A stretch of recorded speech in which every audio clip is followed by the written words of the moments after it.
candidates, of citizens who are concerned about their community and knowing that decisions are made from local levels. And Lord, I thank you that they are engaged. Lord, I bless you, and I ask that you will guide their tongues, guide their thoughts, that they may be clear in articulating what it is that they would like to see happen in their local community. And we just give you praise, glory, and adoration. It is in the name above every name that we do pray, Jesus of Christ, amen and amen. Amen. Let's pledge allegiance. I pledge allegiance to the flag of the United States of America and to the republic for which it stands, one nation, under God, indivisible, with liberty and justice for all. Well, I'm going to give you a few rules of engagement. We will have each segment, which we have mayor, chief police, alderman, and school board. District number 8 is here, and there are representatives from each. And with that said, when we get ready to name whatever group, I want you all to raise your hand so that this is being said, televised through our media format. And I want them to know who you are. I want you all to raise your hand running so that this is being said, moderated, televised through when our media format. And I want them to we'll ask you who you are. I want you all to raise your hand. Series so that questions, this is things like that. And moderated, televised, and when answer those questions format. And I want them if we'll ask you who you are. I want you all to raise your hand. Series so that questions, this is things like that. And that you have moderated, televised, and anybody going to answer those questions format. I want them to go back. We'll ask you who you are. I want you to raise your hand. Series so that this is things like that. I was going to do. You have moderated, televised, and anybody going to answer those questions format. I want you to go back. We'll ask you who you are. I want you to raise your hand. This is things like that. I was going to do. Moderated, televised, everybody on the answer format. I want you to go back. Unlike myself, when I started writing,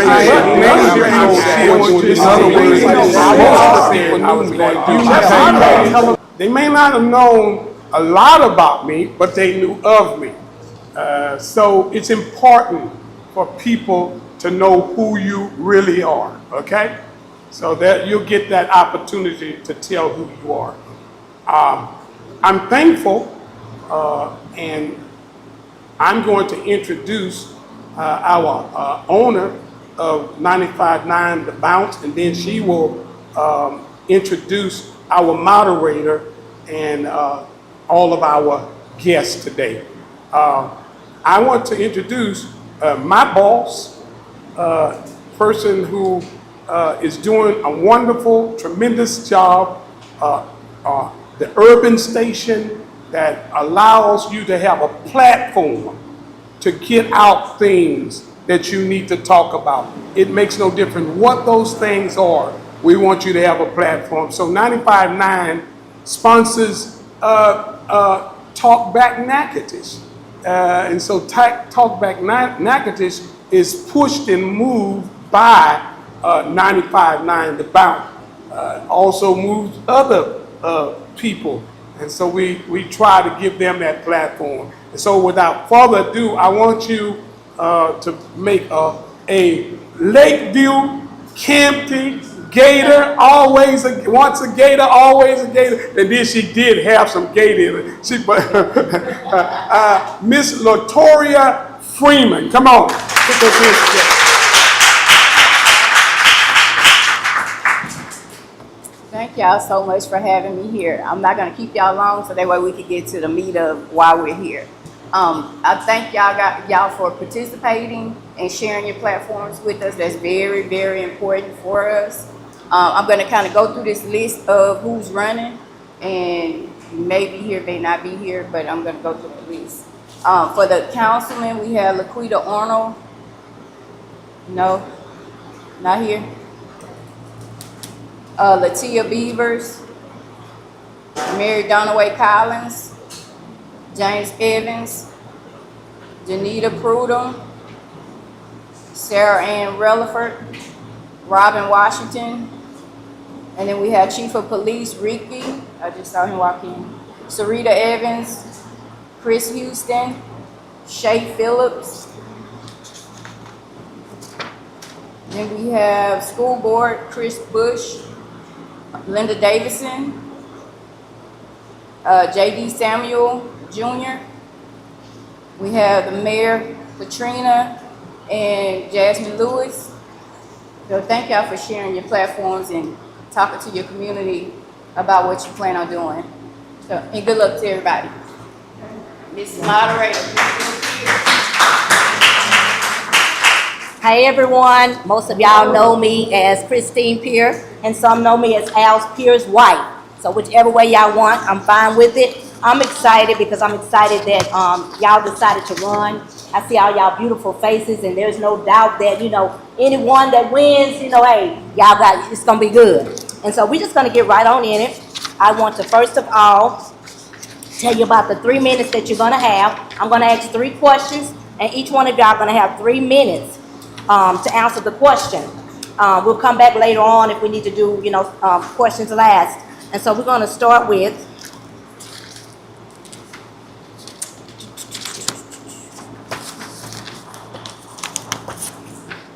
the Ottomans.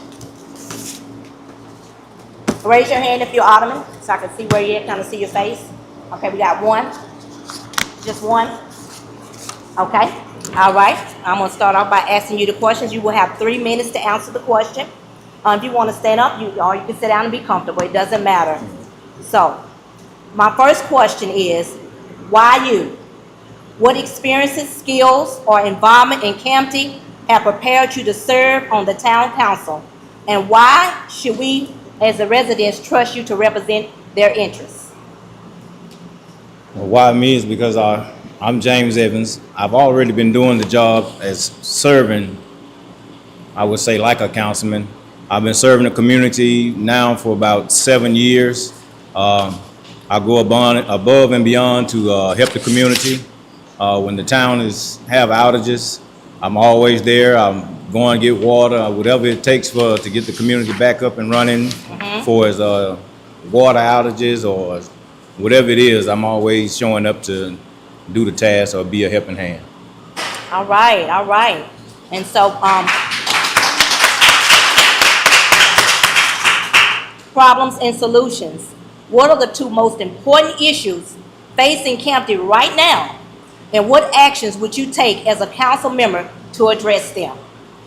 Right now, I see a lot of things going on with the roads, and I'm already out addressing those issues. I ride around, take pictures, and I work hand in hand with the maintenance department. I go out and get with the supervisor in that department and share, the pictures, and we go out and look at things and address the issues. Okay. And can you give us just another solution, another problem, then give us a solution? It's like with the drainage as well. We go out when it floods and see what drainage, whatever stopped up, what we need to do to get the drainage fixed. Okay, all right, come on. And now question 3, and this is accountability and results. If elected, what improvements shall CAMPTI residents expect to see from you during your term? And how, and now these are 2 questions, and how will you remain accountable to the people who elected you? Say that question again. Question 1, if elected, what improvements shall CAMPTI residents expect to see from you during your terms? They will see the improvements in the roads. Like I said, I'm already on the job for us going out, clearing stuff off the roadways, picking up trash throughout the community. So I would continue to do that if elected. And how will you remain accountable to the people who elected you? I'm just always there. They have my number, and I will show up if he calls. All they Okay. can do is try me. All right, you have his number, and now we have 5 minutes. Do you want me to do the 5 minute story? Okay, 5 minutes. Why should the residents of CAMPTI vote for you to serve on the town council? Number one, because I'm one of the best for the job. I've proven myself for the last 7 years without a title. I don't need a title to do what I do. I'm just stepping up to show the young men in our community that you can step up and be a light in the community. So that's pretty much all I have to say about, why that I'm the best for the job. All right, y'all, come on, give him a hand. And next, y'all, am I going good? All right, we're moving on to the chief of police. And we have 2 here. Can you raise your hand where I can kind of see you? All right, there on the end. And 3 here? 3. Okay. I want y'all to, this is something I forgot, get up and just state your name, starting on down on the end, and Rexy, forgive me. Hi, everybody. I'm Sarita Evans. I just recently relocated back to CAMPTI. I'm a 20-year naval veteran. I've worked in security and have served all over the world. I just figured it's my time to come back and be of service to my community. I've seen CAMPTI, back in the day when it was that great CAMPTI and we had several children and it was safe to walk the streets of CAMPTI, but I've seen a big change. So part of the reason I'm running for police chief is to come back and serve in my community and just be of a service to my people. All right, come on.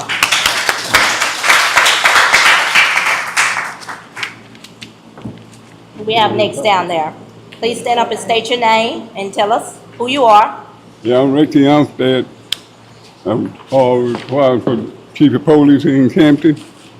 And I've been with the fire department 44 years. Can you hear me? Yes, sir, go ahead. Yeah. And I've been trying year after year to try to help kind of CAMPTI out on the police department. And all I can do is to try. So it's up to the people to do the rest. Appreciate it. All right, come on, y'all, give them a hand. And we have one last person. Hello, everyone. How are y'all doing? My name is Quatisha Lachey Phillips. Everyone knows me as Shay. I've been here all my life.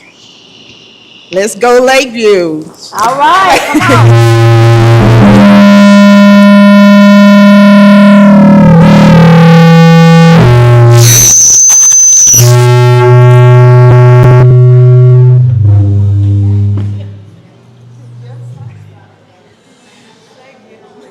All right, let's go Lakeview.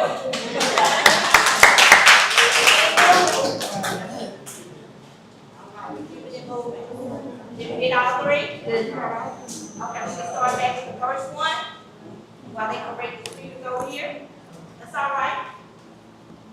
It's me again? Yes. Okay. We're gonna ask you the first question. We're gonna have this both mics.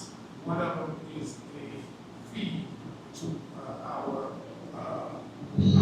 social media, and the other one is for everyone to be able to hear. Okay. So you have to speak both mics.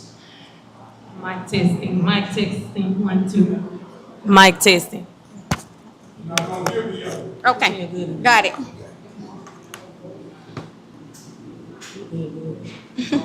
right, I'm ready. Would you like to stand up so I can see you? Sure. All right. So here we are. You can label what would be your top 3 public safety priorities for campus, and what specific steps would you take to begin addressing them? My first step would be training newcomers to the police department. My second step would be to build trust between the community and the citizens and with the police department and law enforcement, just so we can have that trust. And if any of the citizens decide to go to the police department on their own, they can feel comfortable to do that. It shouldn't just be the police interacting with the citizens whenever they're getting pulled over for a ticket or something's wrong. I've seen past police chiefs where they've been involved with families and they've handled situations with families on their own just out of the love and care for their community and the people that's in it. So that would be two things that I would, and then public safety altogether. Within the schools, within our community, we got a lot of crime going on that needs to be addressed. But the thing is to attack it before it happens. You know, that's my goal, is to see where the issues are, see where the problems are, try to get ahead of it instead of always being reactive. We need to be proactive.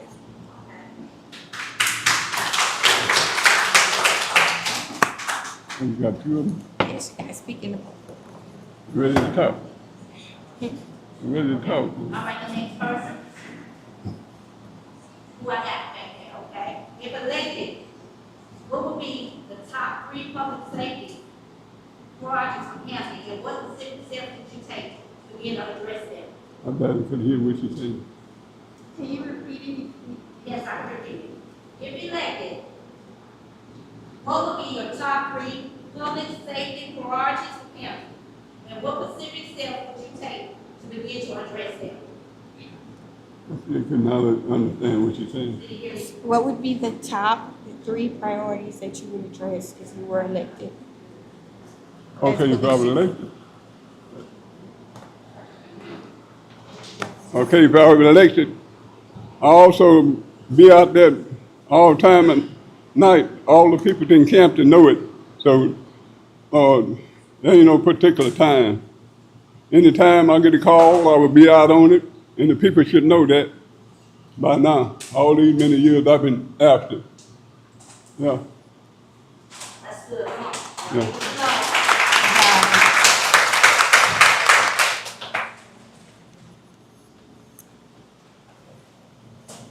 Okay, we're gonna try this again. Okay, we're gonna try this again. So what are we doing? You want to answer the question? Okay, go ahead. If elected, what would be your top 3 public safety priorities for county? And what specific steps would you take to begin addressing them? For one, communication is the key. Door to door, letting people know that you're involved, that they have safety in you.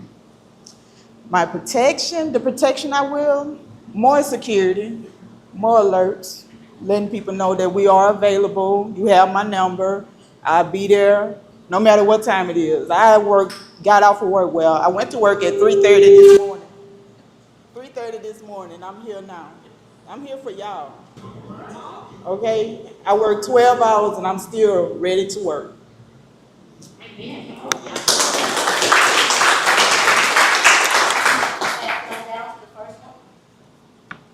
For the second question, what do you believe are the most important responsibilities of the county chief of police, and what do you believe residents should be able to expect from their chief of police? Well, for me, it would be accountability. I think the chief of police needs to be an example for the people that's serving under them. An officer should be able to embody the chief in his absence.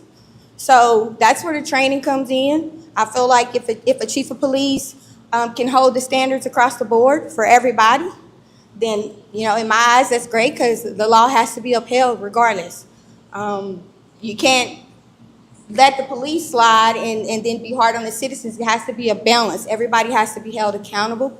The law has to come first, and then public safety has to come second. So. Thank you.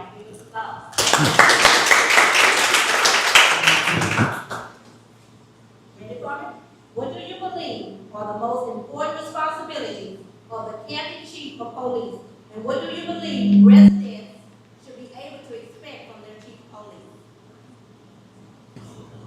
police? Okay. Me being out there any time of night, any time of day, or whatever, that's no problem. I have no baby crying at home for milk, so I can also be right there. Anytime they call, I'll be there. And the people should already know that by now, because I'll be out there 7 days a week right now, with no pay. It ain't the idea of paying. I don't come out for paying. I got jobs. I get money every month. I don't worry about the money part. So, that's it.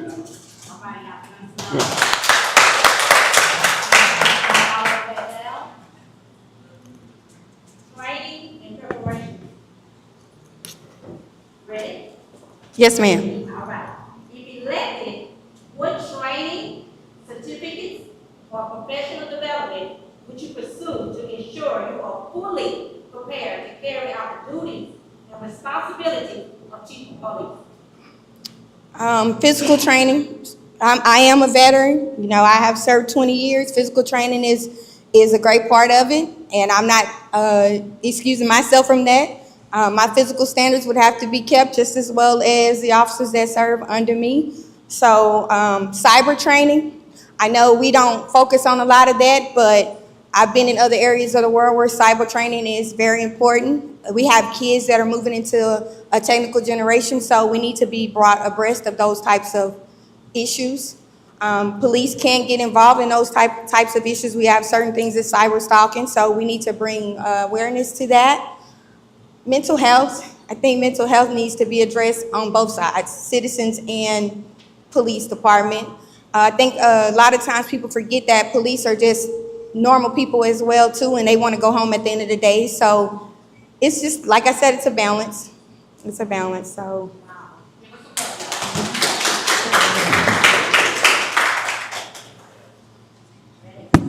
If elected, what training, certification, professional development would you pursue to ensure you are fully prepared to carry out the duties and the responsibilities of chief of police? Okay, the responsibility of being the chief of police, be on the scene at all times or whatever. Okay, you know that CAMPTI is a little small poor town, and so the idea over there, we got to communicate together. The people get along around here more better, you know, if they, you know, had someone that gonna ride at nighttime. And so if they don't ride, it's a whole lot of crime. I see a whole lot of crime 7 days a week. I'm out there 7 days a week right now without pay. And I see a whole lot happening in CAMPTI. Ain't nothing I could do about it. But if I was chief of police, yeah, I could get me some bag up in here and clean this place up. Yeah. So the people should know that by now.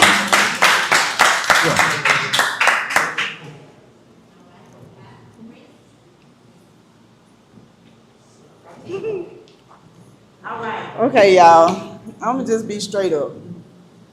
Can I say this first? I'm not good at speaking, but I'm good at getting to know everyone. When you come across me, you will know Shay. I'm gonna just be real. I give a person a straight off my back. I didn't get to say that before it went out. I visit people's houses. I done did so much for the community, people just don't know, because I like to stay in the background. But go ahead with your question. You did if elected? If I get elected, Yeah. You did that one already? I don't think so.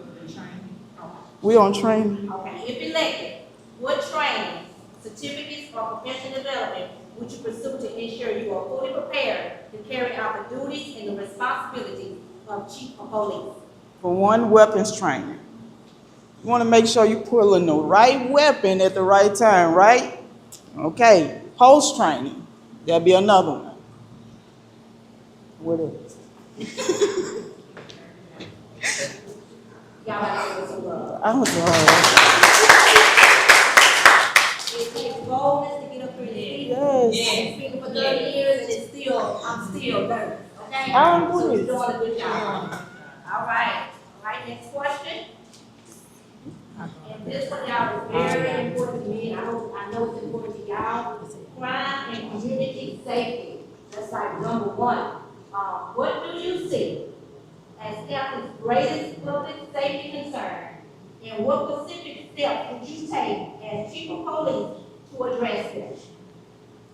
For me, CAMPTI's public safety concern for me is innovation. we are still behind on certain things that should have already came to the forefront. I saw that we just recently got cameras installed. I think if cameras had been installed in other areas, some of the crime that we had, we probably would have been able to attack it a lot sooner and get to the bottom of it. There's just some other areas of security that we can impose and bring to CAMPTI it will help the police and it will also help the citizens as well.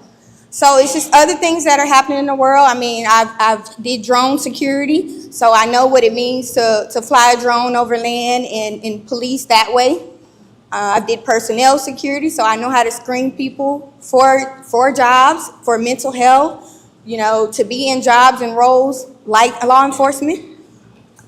You know, it's just a lot of little things that we can do. We have children in schools that are nearby. We need to focus on that public safety as well. It's not as just simple as them getting on the bus and then get dropped off at home every day. We need to make sure, you know, that their commute is safe as well. So that's what it would be for me, to just bring some new innovation techniques to CAMPTI that are being utilized in other areas.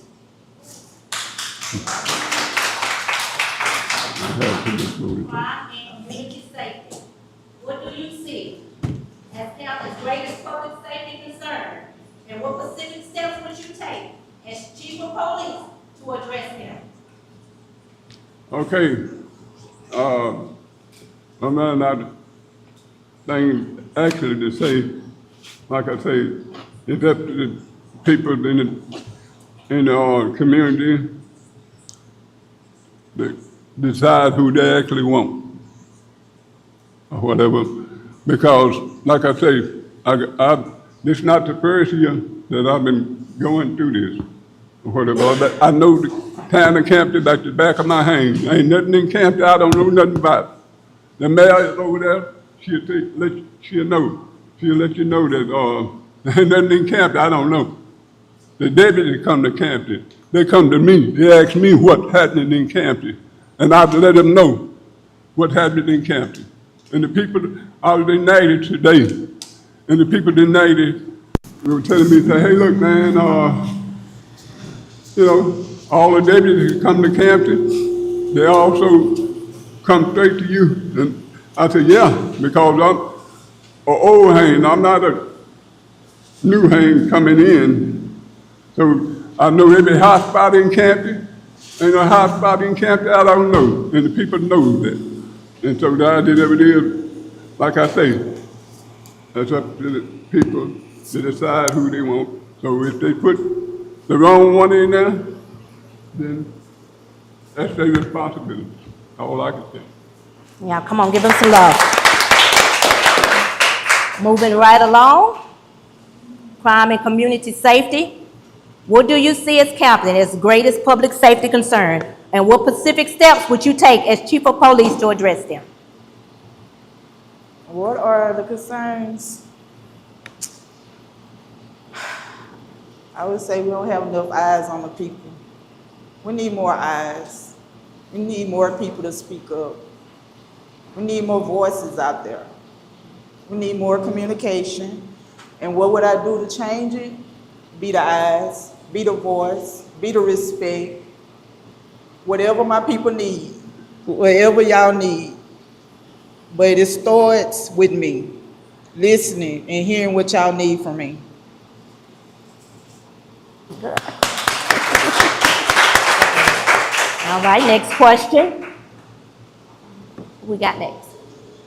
You ready?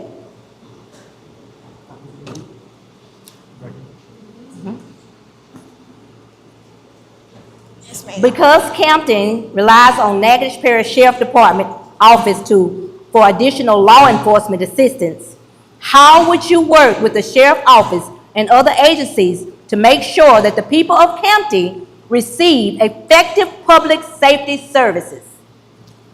As a police chief of CAMPTI, I think you can't just stand for the police, you gotta stand for the people. So even though we are a part of Natchitoches Parish Sheriff Department, and there are certain things that Natchitoches has to respond to here in CAMPTI, my thing would be when they do that they show up and they give the citizens of CAMPTI the respect that they deserve. And they also respect the police chief here first and give them the opportunity to handle that situation because they are the boots on ground in that area. So that police chief is more familiar with their people. They're more familiar with what that person may be going through because they're here every day. They live around these citizens, they work around these citizens. So who would be better to encounter that person first? Then even though it's Natchitoches and it's only a couple of miles away, Right. we still want to have the police chief to be able to pull up and handle a situation before it gets out of hand or before we let Natchitoches come in and just, take over. But there are certain things that the sheriff department has to come into CAMPTI and handle that we simply just cannot touch. That's good.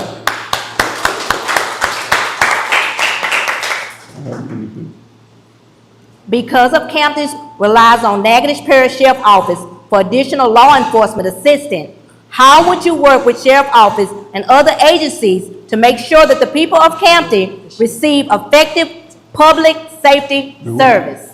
How would you work with the sheriff's department? How would you work with them to help unify public safety in Kent?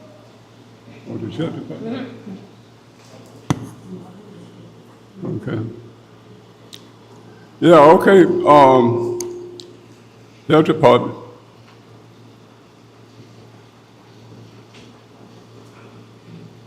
The sheriff department, all of the people at the sheriff department know that, I'll be there and always work with them at all times, any time of night, any time of day. And so the high sheriff, he could tell you, if he were here right now, he could tell you, hey, look, Ricky is there at all time. Okay, that's just like the other night when they had that shootout down there. Okay, everybody lied and said it was at the stove. It was not at the stove. It was in the trailer park. But everybody tried to pinpoint it on the stove down there. And the sheriff department came and talked to me, and I told them it didn't have anything to do with the stove. And so I figured if we had someone in CAMPTI to ride these streets in CAMPTI at nighttime, like I do, they could take care of that. But we don't have nobody that, after 10 o'clock, CAMPTI is a dangerous place to live. I'm gonna tell you, because the idea of it is, that's when everything happens. Early in the daytime, you don't have no problem. Only problem you have is from 10 o'clock on early in the morning time. And so, Come on, yeah. that's good.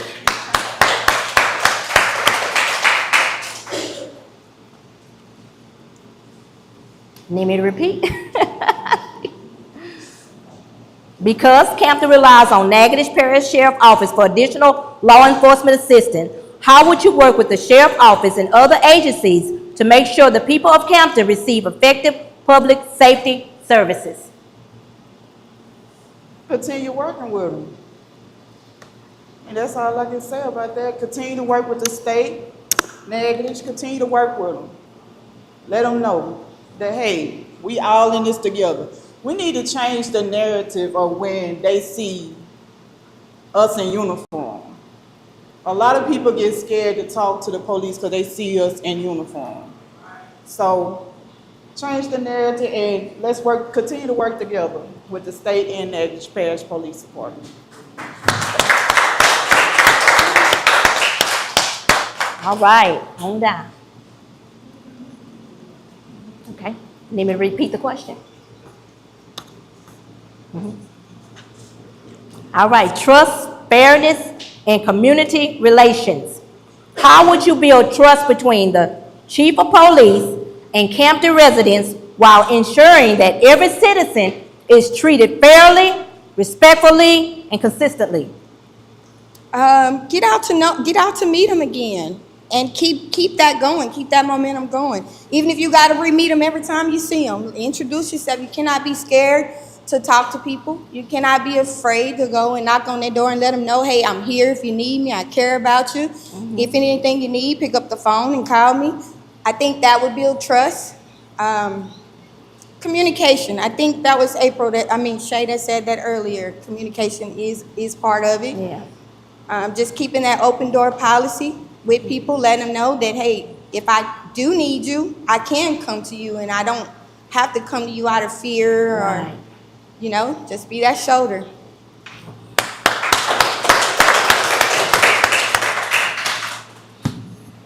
Trust, fairness, and community relations. How would you build trust between the chief of police and CAMPTI residents while ensuring that every citizen is treated fairly, respectfully, consistently? Okay, the first thing we had to follow, if we had elected, we got to know the codes. When neighbors call over here and holler out a code or whatever like that, you got to be able to know that code. I know every code in the book because I've been dealing with it so many years. Because the same code they have with the pot truck. I've been with, like I say, I've been with the fire department since 44 years or more. And like I say, I know all the codes or whatever, so you have to be able to know the code. If you don't know the code or whatever like that, they're gonna call you and on the phone and say, hey, look, I done been through it. It made me look bad so many days or whatever like that until I learned the codes. And I know the code by heart now. And so that, like I say, that's it. So,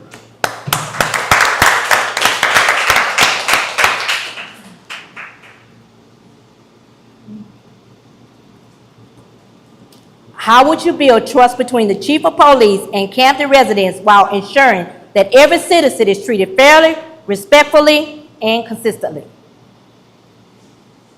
I'm gonna take your words for a minute. Balance. Keep it balanced. Don't show favoritism. Get out there and let people know that, hey, hold them accountable. That's the most important thing. No matter if it's your child, hold them accountable. So, yes, safety, communication, and holding people accountable. It's good. And we go to our closing question.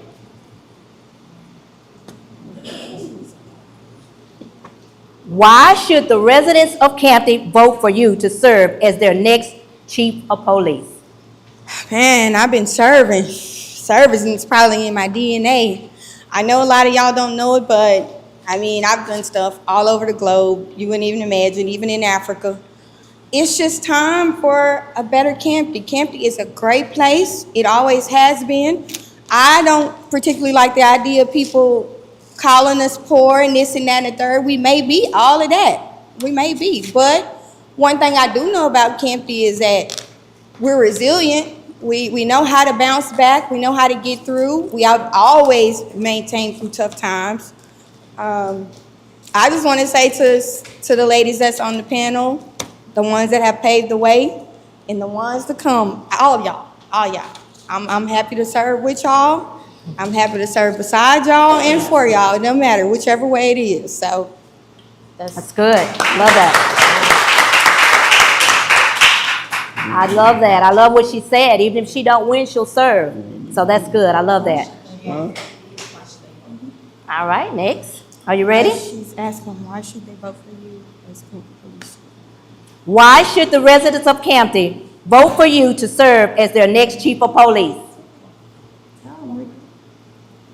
Come on, Ricky. I have nothing to say. I've just said enough. If that ain't enough, what I just told y'all a while ago, if that ain't enough, God dog All the it. closing statements go to the people. A man that today. knows the town like the back of his hand, if that ain't enough, something wrong. You can always read between the lines and, you know when a man don't know him when he don't know. But like I say, I have enough in the top of my brain right here, right now, to run the town of CAMPTI. I've been running the town of CAMPTI with the water and sewage and everything. So down here, it is. Ain't nothing in CAMPTI I don't know nothing about. So, That's good. That's good. That's fair. All right, moving right on down. And the question is, why should the residents of CAMPTI vote for you to serve as their next chief of police? I was ready for this question. I don't want you to vote for me because you know me since I was little, because people change over time. I don't want you to vote for me because you know my people. I don't want you to vote for me because you know my mama. I want you to vote for me because I bring leadership. I'm a protector by heart. I hold myself accountable, not just anybody else. If I mess up, believe me, I'm gonna hold myself accountable. I'm gonna work hard. I'm gonna give y'all my 100% of me, not half of me, 100%, and I think that's what the community needs. I will not make a promise that I cannot keep. That is number one with me. If I can't do it, I'm just gonna tell you I can't do it. Or I'm gonna try my best to do it. Y'all give that. All the candidates spoke very well, and everybody's story was just so amazing to me. All of y'all did a great job. Okay, we're ready to move to the next session, which will be school board. How many do we have? Let me see you. One, just one. All right, I want you to stand up and introduce yourself. Chris Bush.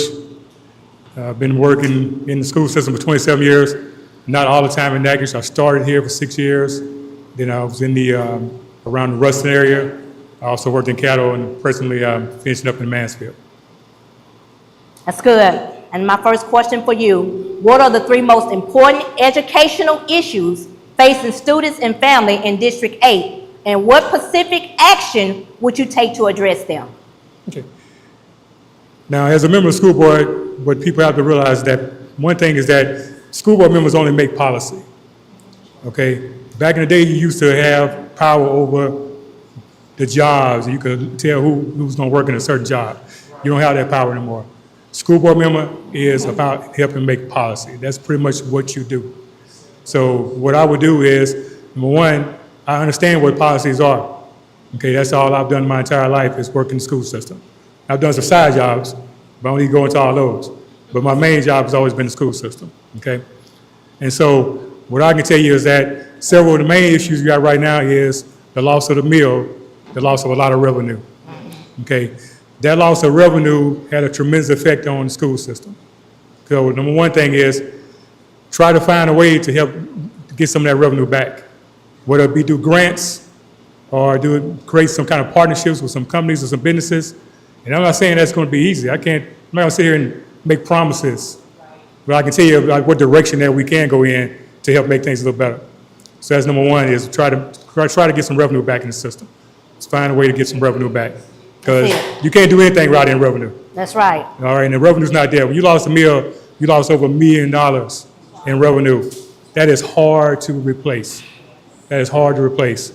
Now, the second problem with that is because of that lost revenue, which is our major problem, we had to go through a RIF, which is a reduction in force, which means you had to lay some people off, okay?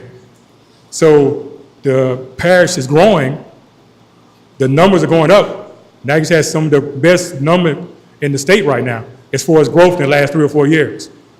But now you've lost a lot of your people, so it's gonna be even harder to maintain that growth. Now, I'm not saying it's not possible, but it's gonna be harder. So again, we're gonna have to find a way to get past that, go ahead with that revenue, find a new revenue source, find a way to pay the teachers that you kept, pay them a little more. Because I'm telling you, in our parish that I currently work in, we just gave 8% pay raise. Bossier is giving raises. Caddo's gonna give a raise. That's gonna be tremendous in a couple years because they're building those data centers. Those data centers generate a lot of money. So when they raise that money up, they're gonna take some of your teachers. Yes. So you're gonna have to find some other ways to keep people here. So do I have all the answers? No, I'd be lying if I said I did. But am I willing to work to help try to find them? That I am willing to do. That's good. And my next question, moving right along, what would you advocate for to improve students' achievements, particularly in reading and math, and how would you determine whether those efforts are working? Okay, the major thing I would advocate for is basically old school, but the system is kind of going to it now. Focusing, going back to basics. go back to fundamentals, focusing on reading. And the system has already gone that direction because they do what's called DIBELS testing. I know you probably heard somebody talking about DIBELS testing. You're probably like, man, what is all that? But mainly it's about your reading test. And the focus back on reading, because if you can read, then you can do everything else. That's right. So the main thing I would focus back on is stand strong on that, teach them how to read, go back to old school basics as much as possible, along with the new things that we do. Because quite often we want to do everything new, but we forget what was old that got us to where we at. And we can't do that. We have to combine the old with the new, and then we can be successful. That's good.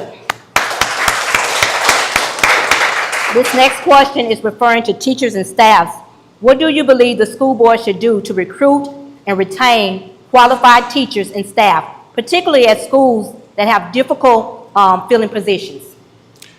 One thing you could do is you could do what's called a hard to hire pay.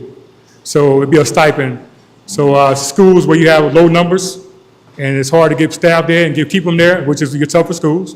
That's it, like that everywhere. What I've seen people do in other parishes, they do a stipend at those schools individually. That's called hard to staff stipends. And that stipend just gives those people a little bit more money to go work in that school. And that kind of can help with some of those problems you have in that type of school. Yes. This question right here, consolidating funding from District 7. Now, if the new oil and gas or solar farm revenue does not materialize as expected, what would you prioritize to keep District 8 financially stable without negatively affecting classroom instructions? Well, one thing is, if it doesn't materialize, then we're going to have to make sure that, because everybody can recruit business. You may think that you can't, but any person can recruit some businesses. Right. Everybody, the reach that everybody here has is far more grand than what they think. So if everybody would come together and reach out and try to recruit some businesses, you can get some businesses here. Okay, so that'd be the first step is have faith. Because I have faith in the people that we have around here. You'd be surprised at the things they can do. You'd be surprised at what they've overcome. So we have to trust in that. Bring our churches together. There's a big, strong force right there. Get all our churches together and to work together for those things. Because we got all these smaller, and there's nothing wrong with that. Don't get me wrong. I don't want to offend nobody. But we got a lot of small churches. Yeah. Okay. Combine it together. And we got to get some of that together to help bring that, to create a power there that can kind of help bring some of that industry here. That's good. My next question, parents and community accountability. How will you keep District 8 parents and residents informed about school board decisions, listen to their concerns, and make sure their voices are represented when you cast your vote? Well, one thing is I'm more than accessible. I live right there in CAMPTI, right on Allen Street. If you want to stop by and talk to me, you can stop me at any time. Anytime I'm around, you can stop and talk to me. I'm very accessible. I'm here most evenings now. I ran for the position now because I had the time for it. Previously, when I was working, I did not have time to serve the way I wanted to. So, and I don't believe in trying to halfway do something. I want to be able to do it well when I do something. So I would clearly, easily communicate with you, whatever your needs are. You can always keep up with the school board because those meetings are televised. And anytime you have a question about the information given, just ask me about it and I'll clearly explain to you the best I can. That's good. Independent and tough decisions. There may be times when District 8 residents won't conflict with recommendations from the superintendent, administration, or other school board members. How will you decide when to compromise and when to stand firm for the people you represent? Well, that's part of the political game over there at the school board office. There's sometimes that you're going to have to compromise on some issues in order to get what you want on the other side. You can't always just say, well, I'm just going to go against everything the superintendent wants me to do. That's not going to work. That's going to create conflict. What you got to do, what I believe you can go in there and do is go in there and show that you're willing to work with everybody from each district, help support them in some ways, build alliances with some of those members, get them on your side, and then the things that you want to get it done, that you better get them done. That's good. And your last closing question, why should the residents of District 8 vote for you to represent them on Natchitoches Parish School Board? Experience. Experience, my life experience. Grew up in this area. I started living in Clarence. I'm one of those guys that has been through the system when it was bad and seen it go get better as I grew up in it. I was part of that 81 time when a lot of the smaller schools were closed and they did all that busing because of segregation. I was in that group because when I went to Clarence Elementary, which is no longer there, open. Then I went to Parks for a little while. Then I got caught up in that group that we all had to go to Goldana, all the way out there to go to school. All right? Then I came, of course, CAMPTI to junior high and then high school, which none of those schools are there anymore. So it says a little bit about my age. However, I've lived through the system, I grew up in the system, I've worked in the system for all these years. So I've done every part of it.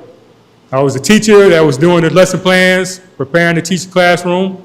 I've been the coach, coached multiple number of sports, driving that bus late at night, taking care of people's kids. Came assistant principal for several years. Then I moved into, I've been a principal, and now I work as a director in another parish in the school board office. So there won't be anybody else that's in here that has a level of experience that I have. Well said. Thank you so much. Thank you. And that was the end of that, and we move right on into the mayors. We're gonna let Ms. Katrina, which is the mayor now of CAMPTI, we want you to introduce yourselves and explain experiences and skills, community involvement you have prepared. Go ahead, honey. Well, good evening to you all. My name is Katrina Evans, and I am the current mayor of the town of CAMPTI. I have served this community with transparency, with integrity, with character, and with accountability for the last 4 years. And in the last 4 years, CAMPTI has seen over 10 firsts, things that came to this community under this administration. I worked with a great council, I worked with a great chief, and we have established so many programs within this community to help lay the foundation for where we're going. I want to encourage you all tonight, as you listen to what Jasmine and I have to say, that you tune in, that you lean in and just pull on those things that you know that are visible. Things that you have seen, things that are producing, and we want to stick to those things and make sure those things continue. The foundation is laid, so now it's time to continue to build. Ms. Jasmine Lewis.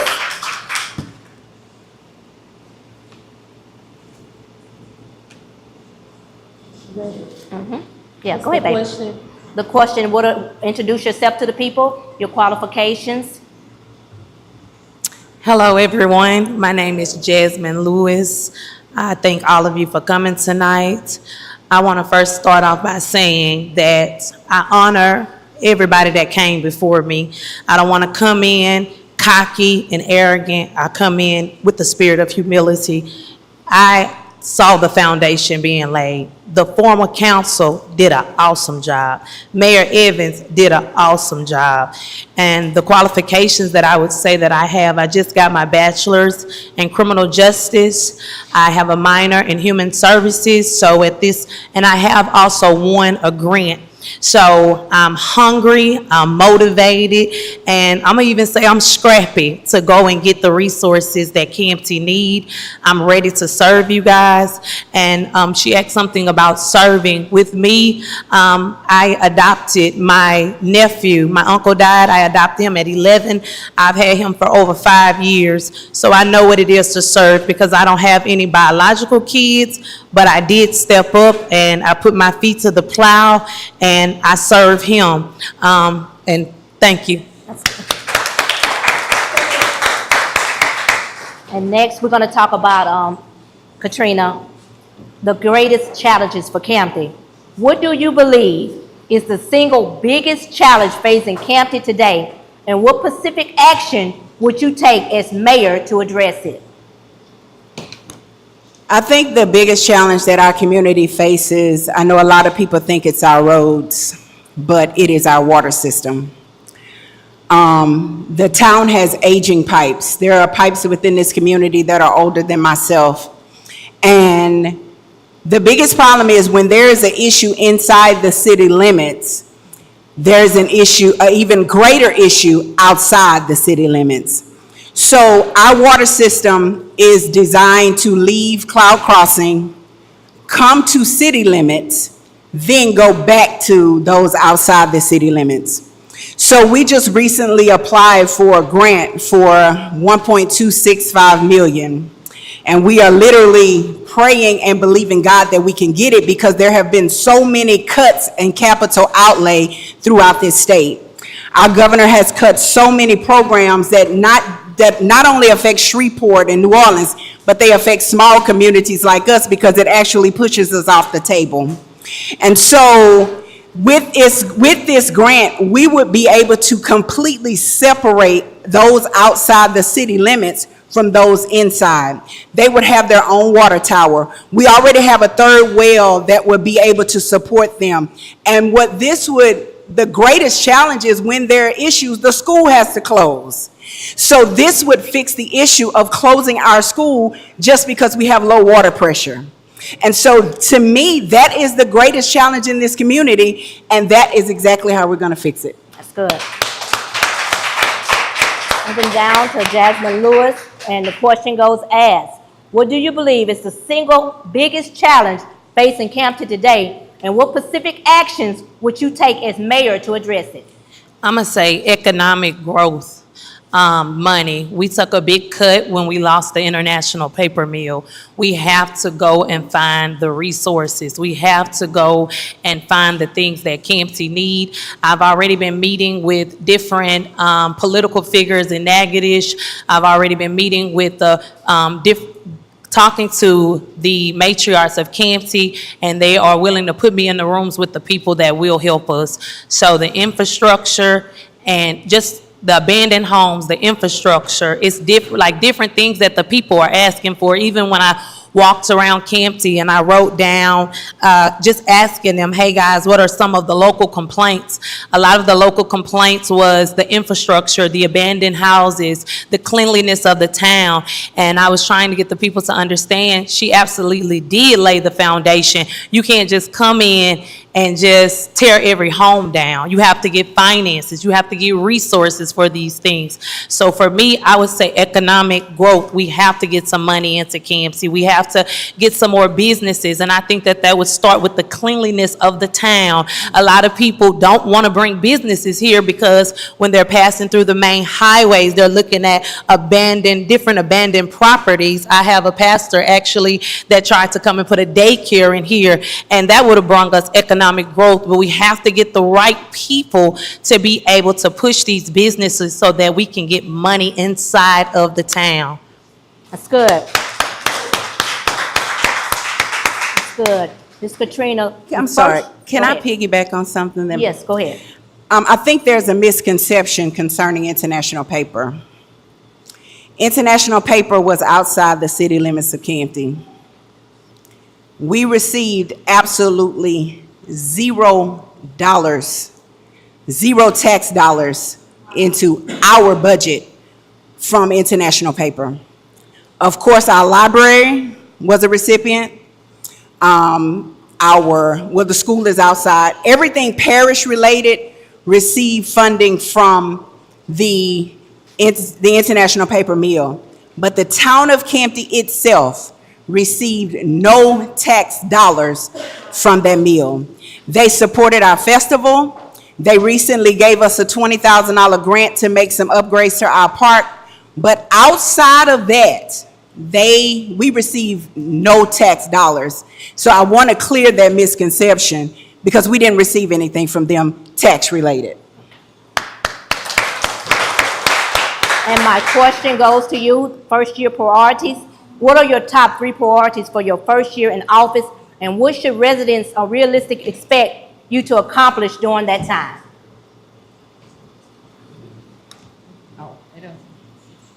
Yeah, you can go ahead and let her answer, that's fine.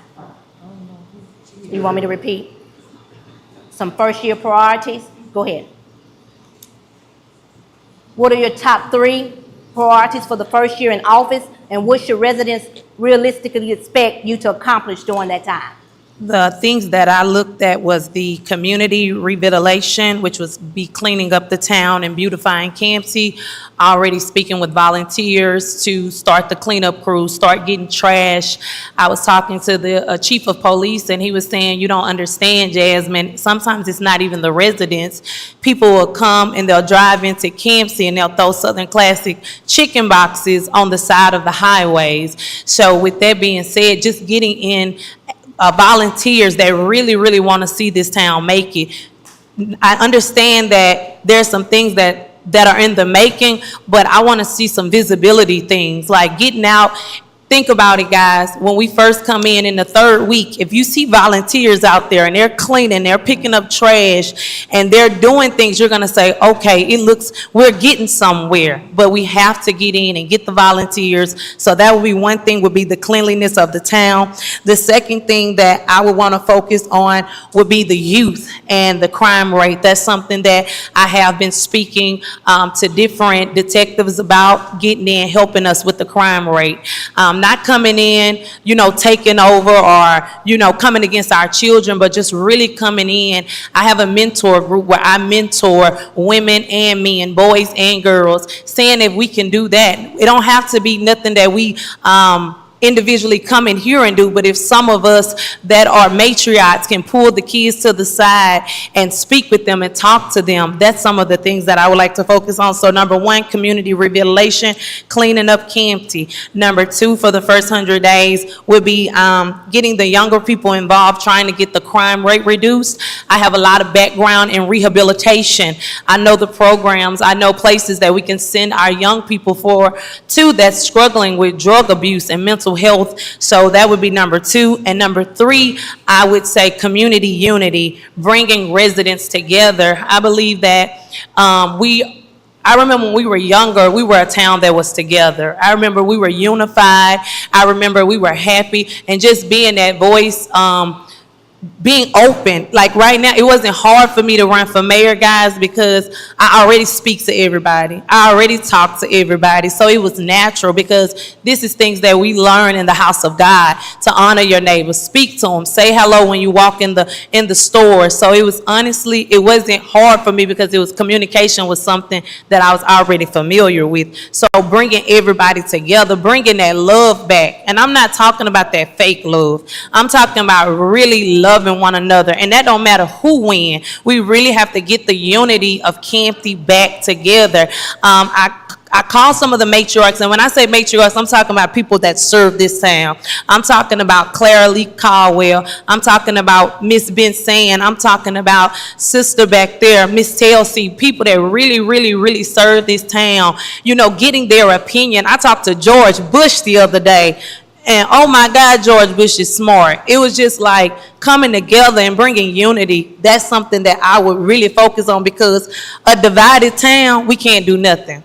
We could talk about grants, we could talk about infrastructure, we can talk about economy, we can talk about who gave and who didn't give. But if we don't come together, y'all, in unity, we can't do anything. I remember a town when I was younger, we were together, we were unified. So that would be my 3 main focuses if I was to get in. And of course, I would run that, by the council. Anything that I do, I would always keep them informed first and foremost.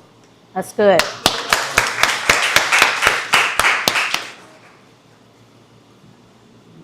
I'll just give you 3 of my top realistic goals for this next term. I've already spoken about the modernization of our water infrastructure. The second thing would be to address the blight and abandoned properties. So Chief Marshall and I sat down and we came up with a plan to incorporate a code enforcement officer. This person would be an officer of the mayor's court. We plan to apply for a KOB. They have a grant, Keep Louisiana Beautiful, to bring in cameras that will be strategically placed throughout our community to stop the litter. There are places that people just pass and literally throw their trash off the back of the truck in the ditch. And enough is enough with that. My third thing is a stronger business environment. A lot of people do not know, but CAMPTI has a Commonwealth team. That team consists of myself, Travion Kirkendall, Gabrielle Johnson, Frank Taylor, and Pastor Roland Smith. And we sit down to the table with consultants that says, this is what CAMPTI has. These are your low-hanging fruit. And this is what you can do. This is the potential. So economic growth, community growth is in view. Just because we haven't seen the baby fully birthed, there are signs that the baby is there. The belly keeps getting big. And that will get to a point where the contractions will come. And you know that that baby is certainly on its way. So we are definitely in contracting season. We are in a place where CAMPTI has built, and not only, I have so many priorities.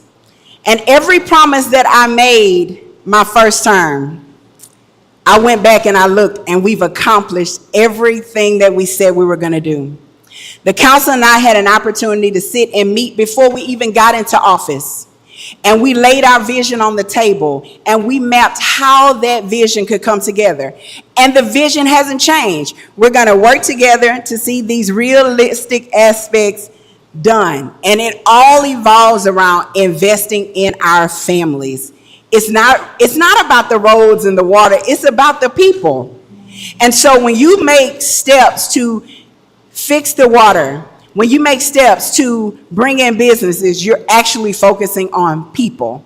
And so I want to make sure, because my husband and I, he said 7 years, but we have served in CAMPTI over 10 years, feeding our community, sock drives, toy drives, working with Miss Gabrielle Johnson, blanket drive. We have worked in this community. So it was bigger than the title, it was the people. I was born and raised here, and I love this community. And everybody in CAMPTI has the same testimony of me. My character has never been questioned. I treated everybody fairly and with respect, and I walked in this role with integrity. So those are my aspects. It's good, well said. Moving on to our next question for Ms. Jasmine Lewis. We want to talk about town finances and accountability. How would you describe CAMPTI's financial challenges, and how would you prioritize the town's limited resources while making financial information and spending decisions transparent to the citizens? Okay, when I was talking about international paper and the losses, I have a lot of cousins and family and friends that work there.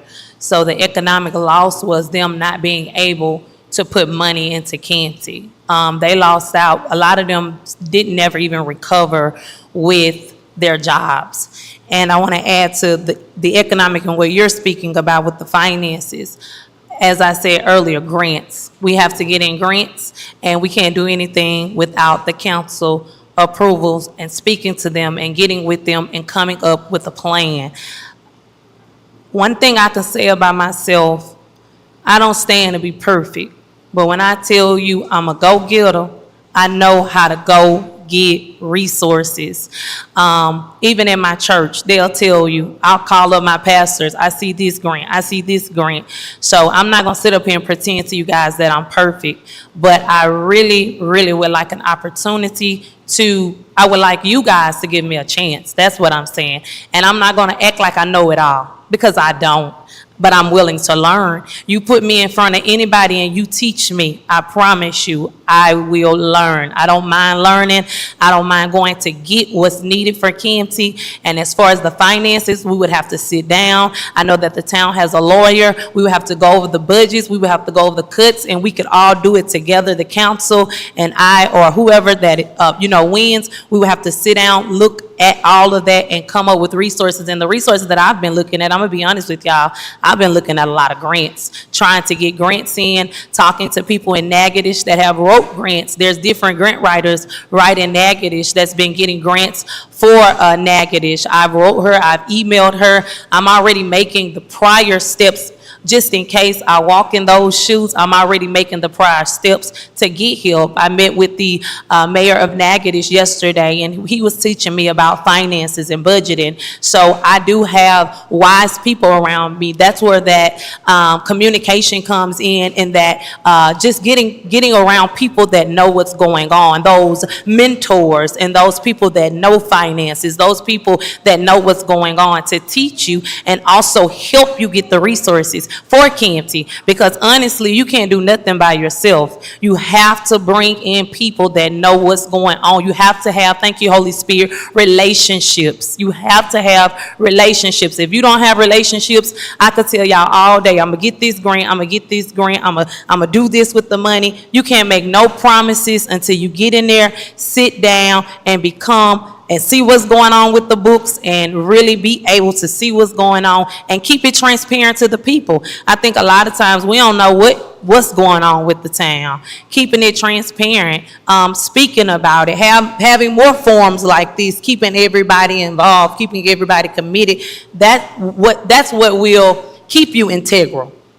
Having accountability around you keeps you integral. And I believe that's the council, and I also believe that's the people that I surround myself with. I surround myself with people of integrity. Good.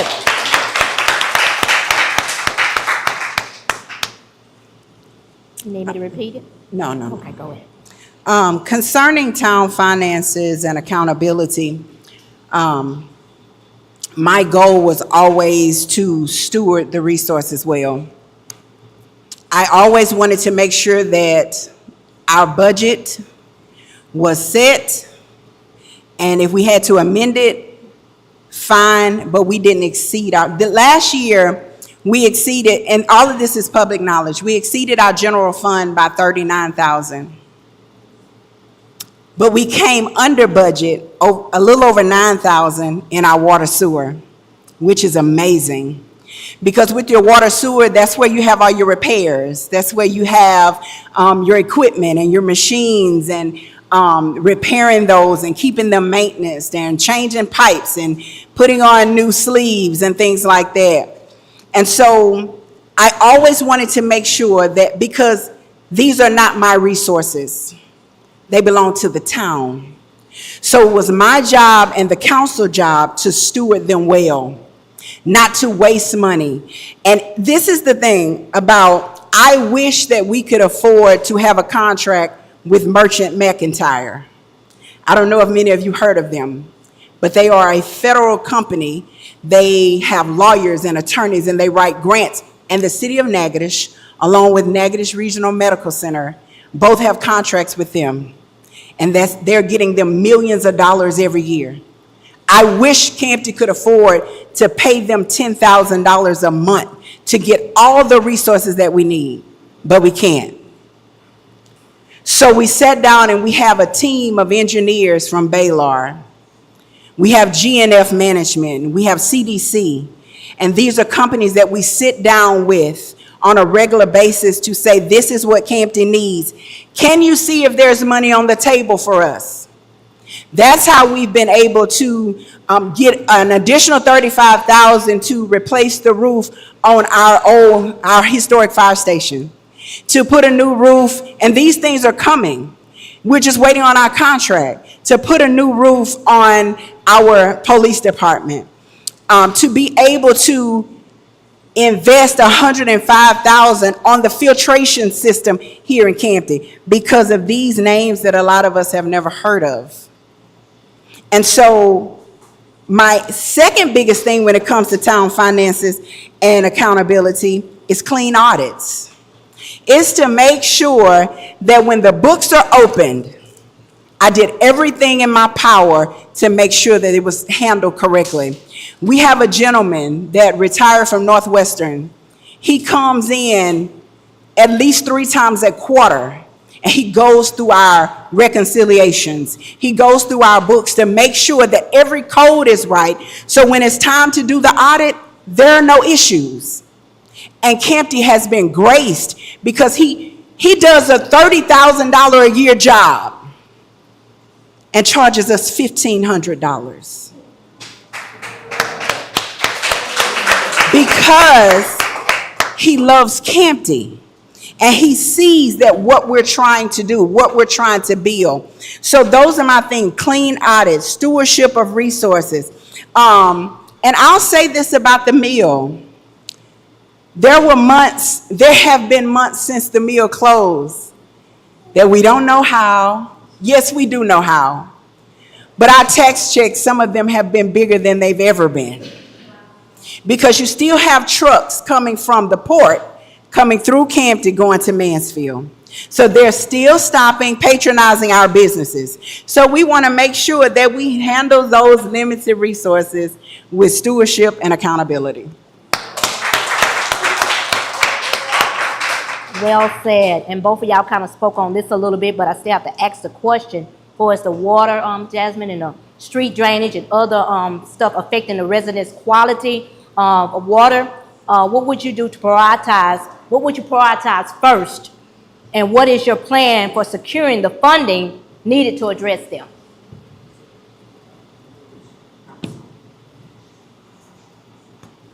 Again, I'll say I met with some of the mayors in Natchitoches to get an understanding on how I could help with the water system. That would be me sitting with the council, getting with them, coming up with a plan. She said that a grant was already written and they're just waiting on it to come. So if it would come, it would be budgeting, making sure that we're using those finances and those resources to put the town of CAMPTI water system first, and just getting with the town, letting them know like, hey, this is what's going on. I know a lot of time I see the complaints online and different things, but we have to understand that their stuff is not going to run 100% always. And when the mayor water off, when our water is off, the mayor's water is off. So just having an understanding and keeping the people understanding that it's a process, even with the water. And I definitely understand that. Even with the former mayor, I heard the same thing about the water system. Just trying to get the grant, trying to get the drainage done. I was listening to Michael Van Zandt that works for the town. He was giving different analogies and different things that just even getting with people like that. Because at the end of the day, like I was telling Michael, these young ladies, they're over the water. Getting with people that know about it and just saying, I don't know, help me. What would you say? Getting with them, sitting down with people that know this stuff. We can't just, oh, well, go out there and do the water like that. No, sitting down with people, getting people to come and educate you. What is a great idea? Getting with the mayor, again, relationship. I would address it with relationship, getting with people that know this stuff, getting with people that's educated in the area of water, going to see how Natchitoches improve their water system. That's what I would do. Go to people that know this stuff, that had success on this stuff, get with them, help me, help CAMPTI, teach us. Because when you have the right relationship, sometimes you don't even need money. God will put you around people that will favor you just off of, the gifts that's on your life. And just handling people in kindness can get you further than anything. It can get you, okay, Jasmine, this is what you should do for CAMPTI. We've already did it for Natchitoches. Relationship, again, I would get with them. Hey, guys, teach me what would be a good budget for CAMPTI, because I believe we do need that outside help. Coming together, it's Natchitoches Parish. CAMPTI don't just sit by itself. Coming together with Natchitoches Parish officials and getting some understanding and getting some help. That's what I would do. I would get around educated people that know the system, that know how it runs, people that do it every day, get their opinion. Don't just shut them out like they don't know, because honestly, they're out there doing the work. Getting with them, getting an understanding and moving forward. That's good. I want to address the water drainage issues. Okay. A lot of the issues that we are having with drainage, I would say partly is not the town of CAMPTI's fault. A lot of the issues that we're having with drainage, whether it's on roads that are adjacent to lake, roads adjacent to Highway 71, and Railroad Street, these are all state highways. So I have communicated to the supervisors with DOTD the issues that we are having with drainage. Because if they fix the drainage at Bass and Highway 71, it'll stop Highway 71 and Bass and the underlying property from flooding. If they fix the drainage on Railroad, it will stop Marcelli from flooding. It'll stop Atkins from flooding and those that live on Railroad. If they fix the drainage on Lake Street, even though they just paved Lake, it'll stop Kemp from flooding because all the water is washing down and we're getting the ripple effect of that. So the issue with that is continuing to sit at the table, make our complaints known concerning these issues, and create a plan for the town to work with the state to make sure these drainage issues are fixed. It's good. This question goes to Ms. Jasmine. We're going to talk about grants and outside funding. What specific steps would your administration take to identify and pursue state, federal, and private grant opportunities that could bring additional resources into CAMPTI without placing an unnecessary financial burden on the residents? Meeting with some of the ones like I've been doing in Natchitoches, talking to them, asking for their help. They've been sending me different grant options to my email, just different ways. And with the town, like if you're trying to get a grant for yourself, like for instance, I wrote a grant for myself. The first opportunity, it didn't pass. But then I wrote another one again, it did pass. So sometimes letting the citizens know, sometimes you will get denied, but keep going. Keep applying for the resources. Don't give up. I will continue talking to the young lady that I've been talking to from Natchitoches. She's a grant writer. She has wrote millions of dollars for grants in Natchitoches. I know y'all see a lot of stuff that they've been doing over there, and it's been looking good in Natchitoches. So just continuing talking to her, establishing that relationship with her, trying to Google. It's so much information out there. Facebook, I'm telling you, sometimes I'm scrolling and it's so many different grants. Chat GPT, I was on there looking the other day about grants for the road. It's so many different grants. You just have to have the resources and you have to have someone that can write them articulately and intelligently, because if you don't hit certain standards, you won't win. So I know what it is. I wrote one. I know what it is to lose a grant, and I know what they're looking for to win a grant. So not only will someone was telling me that someone in CAMPTI that does write the grants, and getting with her, because I'm scrappy. I'm a look me. I'm not just gonna tell her, hey, you go do the job. No, get with her. Let's look together. You have to just go get it. You have to go get it. You can't sit around. I know that we pay them for the grants, and I know that that's their job, but it's our job also as mayor to go and look for those resources. Mayor is not just about sitting around being the boss, telling people what to do. You go do this. No, it's not like that. It's the face of CAMPTI to go out and get resources, to get what the town needs, to see what the people want for CAMPTI, what is a necessity for the town. So just continuing doing what I'm doing before I'm in there, looking for the grants. Let's say Mayor Evans do win, passing it along to her, telling her, hey, this is what the young lady told me. She's been getting multiple grants in Natchitoches. What I've been doing is just trying to develop relationship, y'all, because when you have relationship, I'm telling you, people will give you the information for free. You don't have to pay thousands of dollars. If Sister J has a grant and I have a conversation with her, oh, well, my town, we just got this grant. Or can I have that grant information? That's how you develop. We got to come together. I'm just going to say that straight up. We got to get together with Natchitoches and get in Natchitoches' face to get these resources. And I've already talked to them. They said they don't mind helping. They said they do not mind helping us once we come to them to move to the next level. So that's what I would do with the grants. I would look for them and forward them over to the council. Tell the council, hey, I found XYZ on the grant. Let's look into these and see if they approve or disapprove. And we're almost through, y'all. Just bear for a few more minutes. Can I just add go ahead. something? Concerning the grants for the road, CAMPTI currently has a B water system. There are no issues with our water quality, but there are some things that the state requires that we do that we have not done. Like right now, we need a $60,000 generator at our second well. We have to we did repairs to our filtration system, and now they're saying we have to completely reconstruct it. So last year, in order to apply for the road grant, we had to submit a letter to LDH to get clearance because they have to sign off saying, yes, your water system look good. Yes, your wastewater looks good. And they denied us.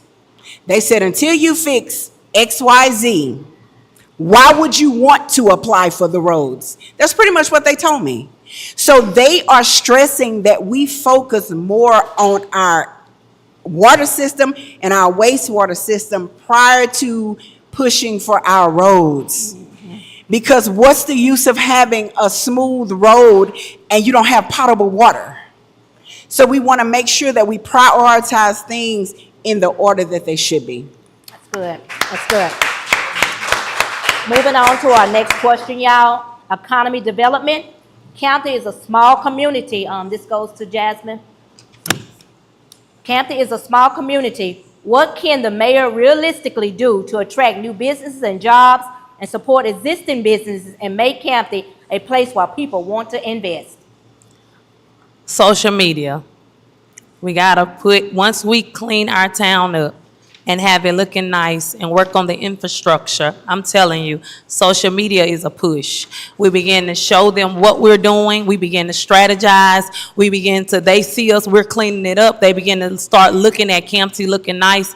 I believe that's when people will begin to want to invest into the community. When you pass through here again and you see some of the things that don't look as nice when you're going through, they think the whole entire CAMPTI is just like low or nasty. That's not true. I can tell you right now, Miss Florence had one of the nicest yards since I was a little girl, even going through that way. So it's like, it's nice in the inside of CAMPTI in certain areas. It's not, everything is not abandoned and looks bad. If we could get out the main attraction and have that looking nice through there where the library is at, even by the all over there by All-in-One, if we can get all of that looking nice, get it cleaned up, I do think that they would attract businesses if they see we're dealing with a new type of people, y'all. We dealing with people that like visibility, and I understand that there's work that's being done underground, but I'm telling you, I know the new age. I talk to them. They look for visibility. They want to see, in order to invest their money, they want to be able to see a town that looks nice, nicer roads, as she was saying, nicer water systems. Really, if they coming through here, at first they don't care about the water. If they see a nice CAMPTI, you can't tell me that people won't begin. If they see us cleaning the town up and they begin to see how nice it begins to look, you can't tell me people won't want businesses back in CAMPTI. Because I remember when I was a little girl, CAMPTI was beautiful. You didn't even have to lock your doors. So you can't, that's when people was bringing the businesses. That's when people wanted to invest in the community. And even some of you, a lot of you are entrepreneurs. You may want to open up a business, but I'm pretty sure you don't want to put it in a town where that is not attracting people. I even saw we used to have a lot more people that lived in CAMPTI that stays now. I was looking at the census and how CAMPTI has decreased over a time period. And I believe that's because a lot of them, they're graduating and they're leaving. But we have to come up with something, y'all, that attracts our people to stay, to build here. And so that's what I would do. I think that starts with beautifying the town, renovating or tearing down homes that we don't need. As they come through here and they see the town and we putting it on social media and it's attracting, oh my God, they got some stuff going on in CAMPTI. Let me just go look and be nosy. And before you know it, you have somebody that wants to build another store. You have somebody that wants to renovate another store, just as Miss Moffitt's sons did with the All-in-One right here. But it starts with what? Beautifying the town and bringing that attraction, making it look beautiful. That's good. And Mayor Katrina on economic development. Yes, I totally agree that we must deal with the blighted property. I totally agree that Highway 71 has to prove and bring a sense of pride for our community. But with economic development, a lot of times we are looking for the big businesses. But I think one thing that we can encourage is entrepreneurship. It's encouraging purpose. Find that thing that you do well, put a name to it, get an LLC, and I don't care if you got to sell jewelry out of your closet, you do that. You get your occupational license, you set up a tax account with the parish, and now you're generating revenue for yourself and you're generating revenue for the town. So find that thing that you do well. Be a purpose pusher. I would love for CAMPTI to have a grocery store. I have sent so many emails concerning the old Family Dollar building. I'm just waiting on somebody to email me back. But what's stopping someone from calling Mr. Leonard Johnson and saying, hey, look, let me rent one of your spaces and let me open a meat market? We don't have to wait on the big. Start with that low-hanging fruit. What do you have? And you take that and you build on that purpose. Encourage people to pursue it. Find that thing they do well. Even Amanda Davis, I told her, I said, come to CAMPTI, open a shop, I'll find a place to put you. Because we want our people in our community generating revenue for our community. We want our money to circulate through our community. We have barbers in CAMPTI that work in Natchitoches because we don't have a place to put them. So when we're working on these buildings and we're improving our town assets, it's to push entrepreneurship. That's good.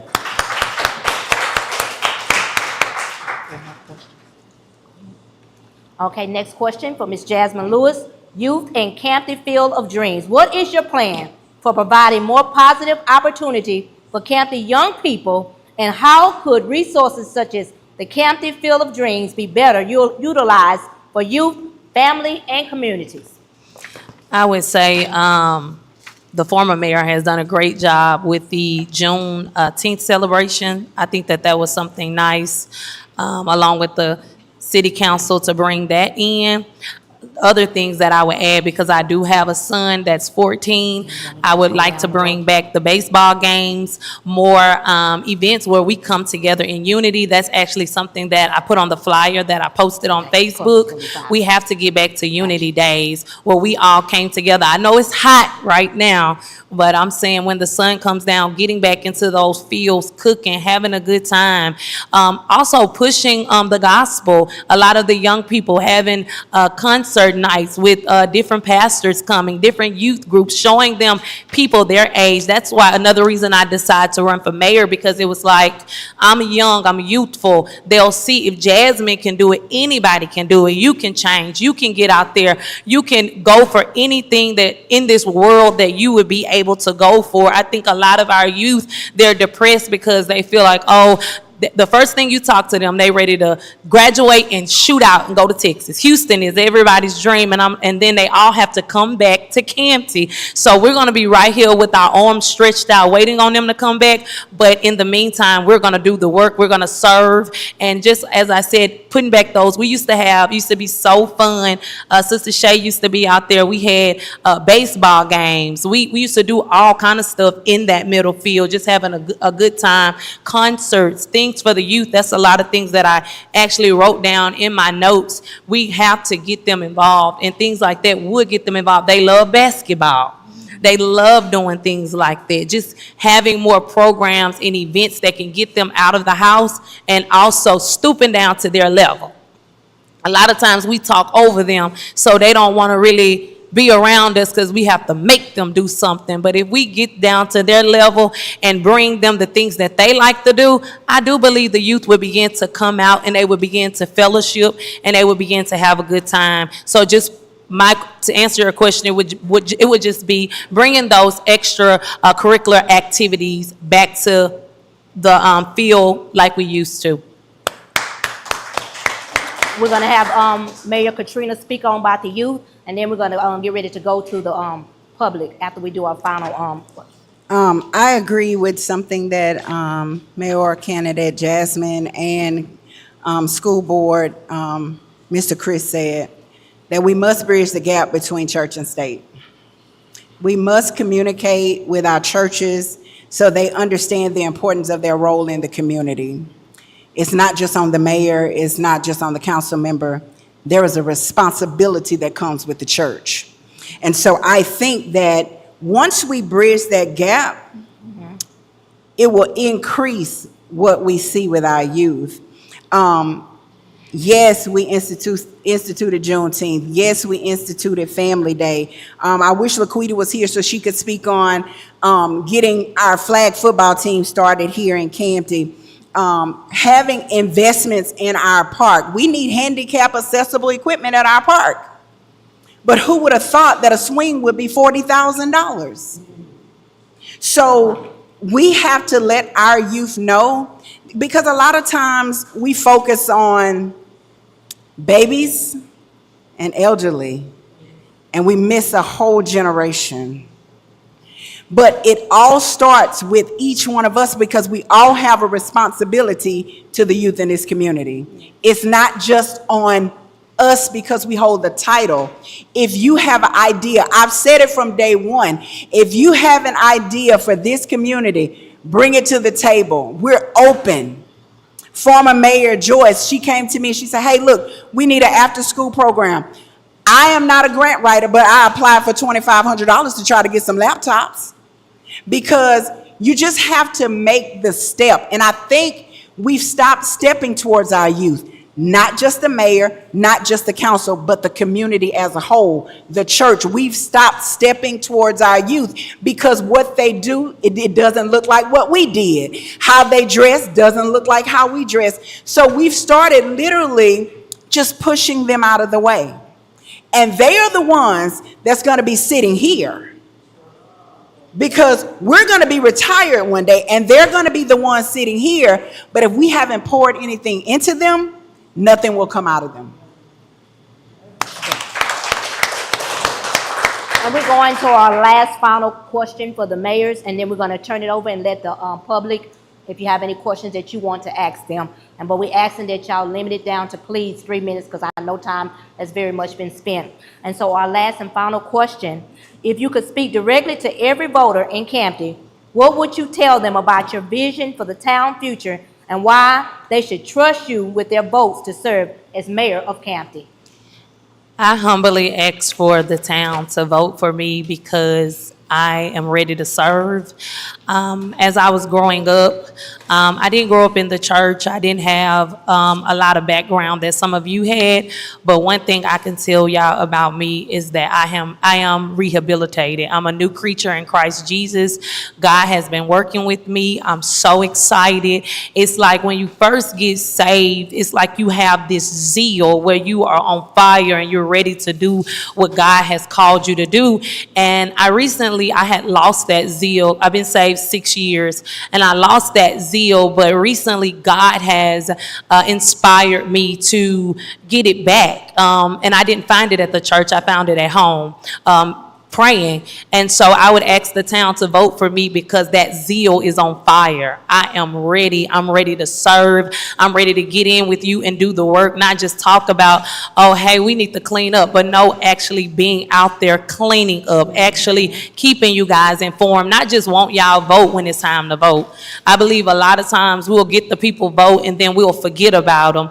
And God has been really dealing with me about that. He said, if I allow you to win, don't forget about my people. Because a lot of times political candidates, they'll promise you this, they'll promise you that, and then they don't come through. They forget about the people. You can't come to their office and talk to them. They'll slam the door. Oh no, I'm busy. I'm always in a meeting. I come to tell you that I will not be working at a 9 to 5. I will serve y'all at the office. Every idea, every innovative dream you have, every business idea, I will be there. And I'm serious, y'all. I'm not playing. I am ready to go. I feel it like I'm like Jeremiah. It's shut up in my bones. And I'm ready to just go. I'm ready to serve. I'm ready to not only help the youth, but senior citizens. Some of y'all, man, y'all paved the way for us, even as teachers, different things. And y'all remember me when I was a little girl, and for me to get here, I know what it is to be. CAMPTI is looked at as the underdog. Let's just be honest. CAMPTI is looked at as the underdog, and I was once looked at as the underdog. But I'm gonna tell y'all something. Don't ever count out the underdog. Don't ever count out CAMPTI, because CAMPTI is going to make it. We're not gonna give up on CAMPTI no matter who wins. We're gonna continue to push CAMPTI forward. I know what it is to be rehabilitated. God rehabilitated me. So the Lord said, if I can rehabilitate you, then I can teach you how to rehabilitate a town. So I'm ready, y'all. I'm ready to do the work. I'm ready to get with the council and get their ideas and come together and really, really serve, not just talk about it. And if I win and y'all don't see me do it, y'all have permission to come to my house. No, Jasmine, you said this what you was going to do, because I truly believe that it's time for accountability. We need y'all. Y'all got to put some fire up under us, because sometimes y'all will get lazy if you don't put that fire. We need y'all. Some of you that show up at the meeting, some of you that always have ideas. No, y'all got to be coming to us. Hey, Jasmine. Hey, Mayor Evans. Look, this is an idea. This is what I want to do. I believe that we've gotten lazy as a town. We like, well, I don't really care. My voice don't matter. Yes, your voice do matter, because you stay in CAMPTI. Half of y'all pay taxes in CAMPTI. So your voice does matter. So just letting you guys know, I'm ready. I'm hungry. And when you hungry, you ready to eat. I am ready to serve. I'm telling y'all, and I'm not just talking. I'm not just running because of titles. I actually, at my church, they pulled all titles. Nobody has a title. It's not pastor. It's not, the only people is the pastors, is the people at the church. We're sister and brother. And I serve. I've been serving for 6 years, and I'm ready to continue to serve. And I just want to serve you guys in a different capacity, and that is serving my town. I can't do it by myself. I can't. I'm going to need each and every last one of y'all. But I tell you, if you come to me, I promise you, I'm going to be open and we're going to get it done. It's not going to be a, no, I don't want to talk to you because you drink, or no, I don't want to talk to you because you don't have a lot of money. No, with me, it's no partiality. It's no partiality. I don't play that just because you my kin people, I'm going to show you favoritism. No, we're all together. We all are going to come together and love each other as we should. So that'll be something that I'm also pushing to the town, and that is love. And that don't matter who win. We have to restore love, and we have to restore more events like these.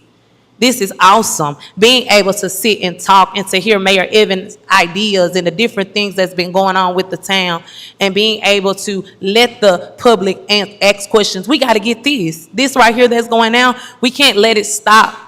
Just because we're running for mayor, this don't need to stop. People need to continue to come out and be a part of what the town has going on. So just basically, guys, I'm ready to serve. I'm hungry. I got some fire under me. I'm young. I'm ambitious. And I am that youth. I am that youth. Well, some of y'all was me up here running for council. Some of y'all was me up here running for mayor. But now I am that youth, and I would like an opportunity to serve you guys as that youth. I believe Mayor Evans did a wonderful job. I cannot say anything about her. She definitely laid the foundation. We see it. And she has inspired me. That's why I'm running. I'm running to continue building, continue laying the foundation, continue to see visibility in the town. So I thank you guys, and I honor you. Mayor Katrina. I know this is a little unorthodox, but if I could speak to every person in this community, this is all that I would have to say. May the works that I've done speak for me.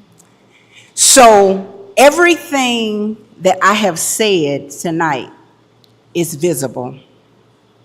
People can actually see it. It's tangible. It is the pudding. The proof is in the pudding. I was sitting on my porch in 2022. I was working for the state. A lot of people had came to me and said, hey, look, are you gonna run for mayor?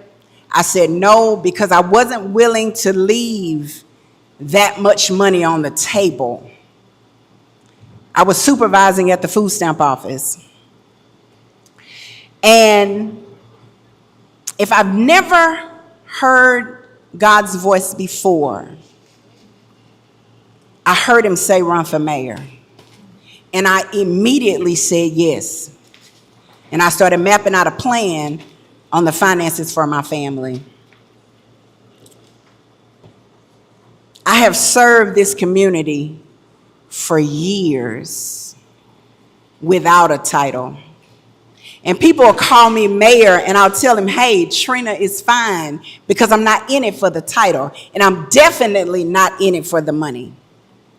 But I will say this, we cannot afford to lose momentum. CAMPTI has spent the last 4 years building systems, establishing relationships, pursuing funding, improving assets, addressing infrastructure, and creating a foundation for long-term progress.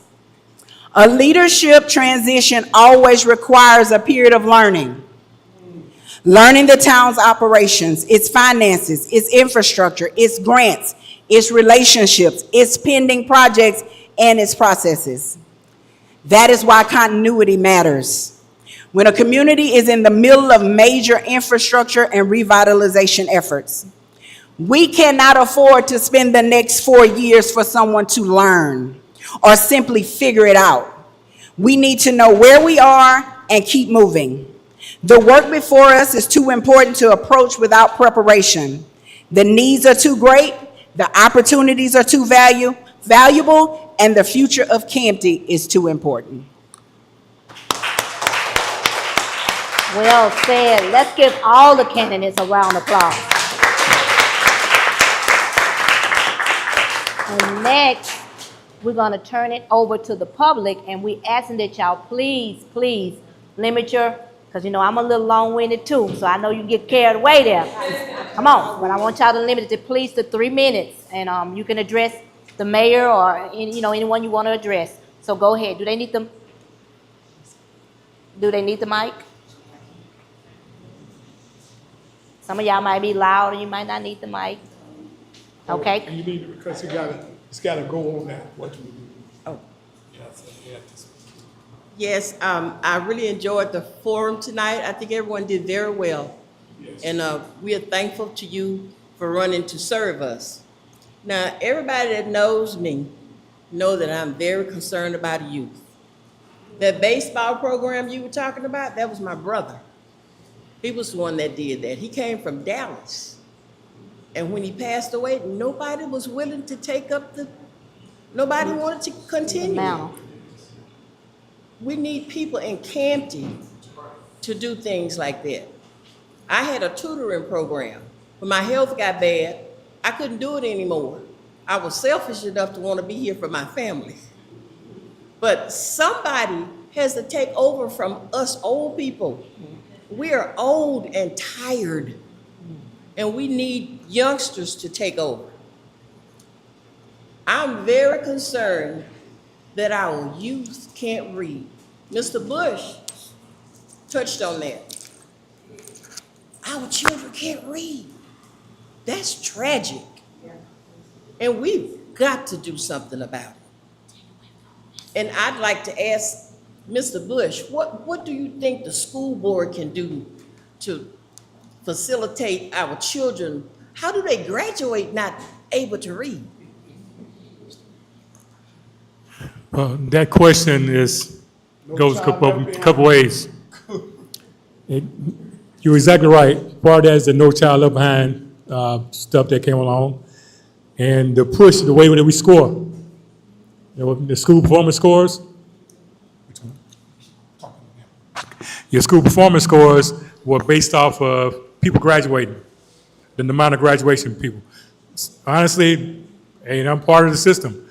We graduate some people who probably shouldn't graduate because we want to keep those scores up there. I'm just telling you facts. It ain't just in Natchez Parish. It is everywhere. But the way the system is set up, it forces you to basically find a way to get kids out. And there are kids who are graduating who barely can read. I know y'all know some of them. I went to school with some guys like that graduated with me, and they can barely read. That's the honest truth. And I just thank God for my mother. When I was younger, she was buying me a bunch of books, and I didn't get to run around like a lot of other people. I either worked with my dad or I was at the house. My dad was an old farmer. We worked on a farm, and that's the work I did all my life from a young man. And so the time I had off, I was reading books. But thank God I did that because reading early made my academic career easy. And so from the school board perspective, we just got to, they're going in that direction now because there's a focus throughout the nation back on reading. Right. So it's headed in the right direction. We just need to keep doing what we're doing right now, currently. To the mayoral candidates, what can we do as a community? I would say use this building right here. If that's something that, some of the it do have council in here, they would be able to, correct me on this, getting with them and seeing that if we could use buildings like this for CAMPTI. I know, we have a lot of retired school teachers that's from CAMPTI, asking them to do volunteer work, or not only that, just seeing if we can fit it inside of the budget to, just sow into them as a community to help them to come out. And even me, I teach a line on Mondays and Tuesdays. I teach a line on my Facebook with the youth, teaching them about different things. So I just wanted to say something that I would do is, it would be use this building. Get the kids in here, teach them what to do, help them. I actually had, that was actually a great question. That was a great statement that you made, because I actually was at the store yesterday and some of the youth walked up to me and he was saying, one of his other friends actually wanted to commit suicide. And he said, Jasmine, he said, I don't know why, he said, but I was in a dark place as well. And he said, and I told him, call you. So I believe putting people in front of them that they see, that's an example of they can do it. I believe sometimes when they look at perfect people or they think they're perfect, they think, oh, I'm not qualified. But if they see somebody that has been through it, or even if Mayor Evans win, I don't mind coming down here serving the youth at this building, teaching them how to read. That's simple things that all we need is either volunteer work or people that we looking in the budget and seeing if we can afford that to sow into some of the people that have taught before. You have Miss Shirley Bush, you have Miss Benz, you have different matriarchs in the community that know the youth. I'm talking about know them. And so that's what I would do. I would take advantage of buildings like this. What's your name? Miss Joyce. I would take advantage of buildings just like this. Yes, ma'am. Put them in here. Serve. Because that's what it's about ultimately.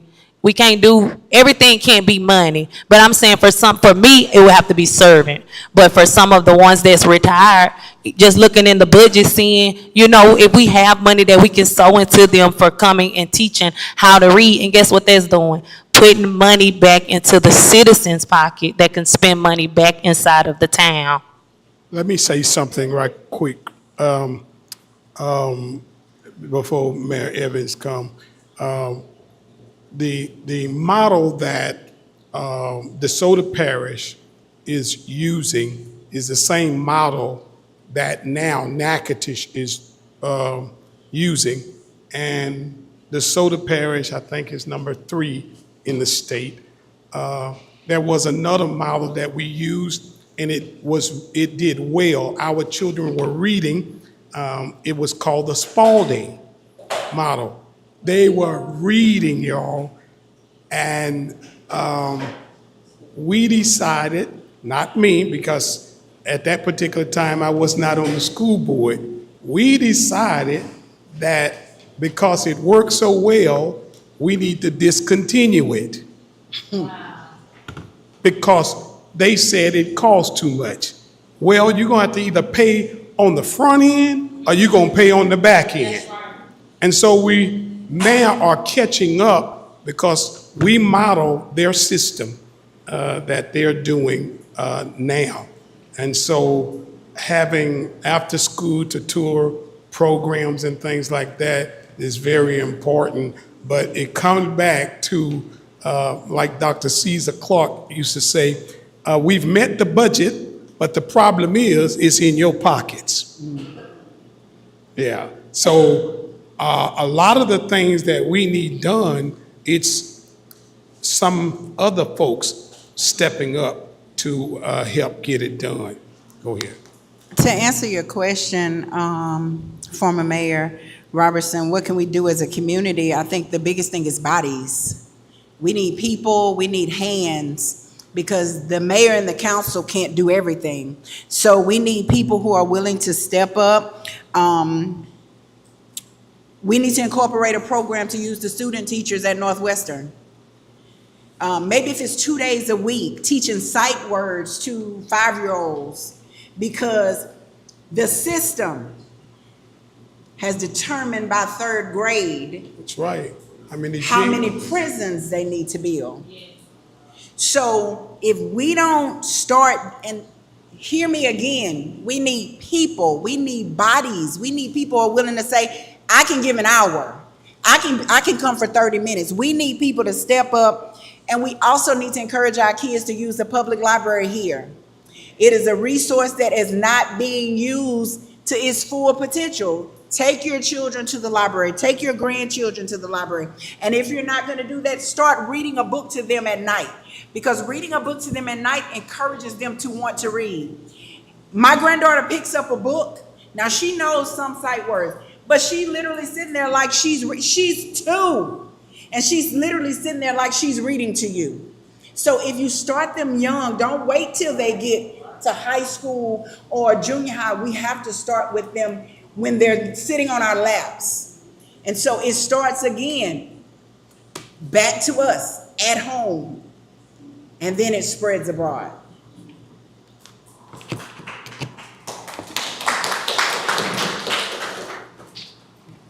I have to stand. I just enjoyed everything that what I heard. Okay. If we want to get to heaven, we got to do what God would say. If we don't want any trouble, we got to follow the law rule. It's nowhere around it. Okay.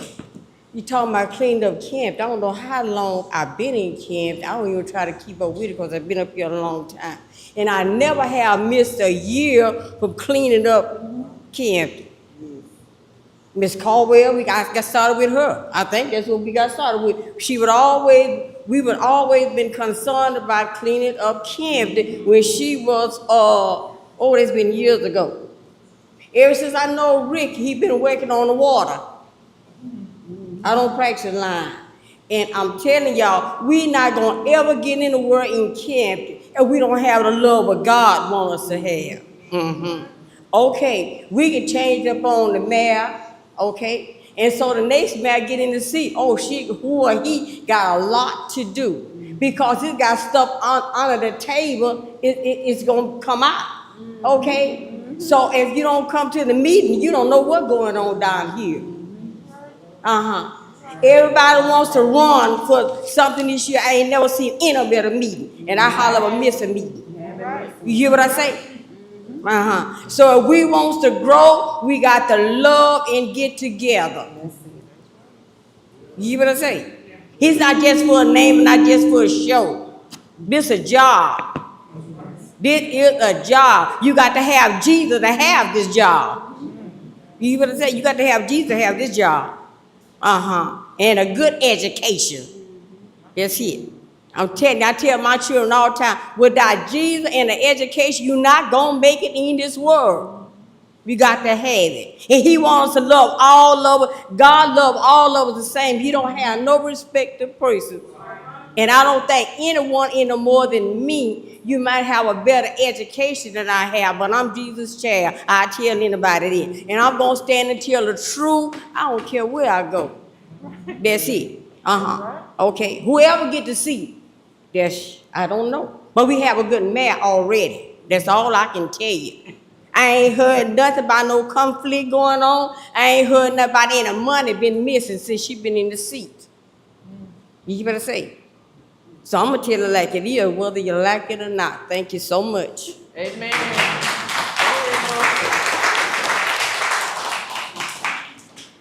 Yes, I have a question. Well, I have a question about children.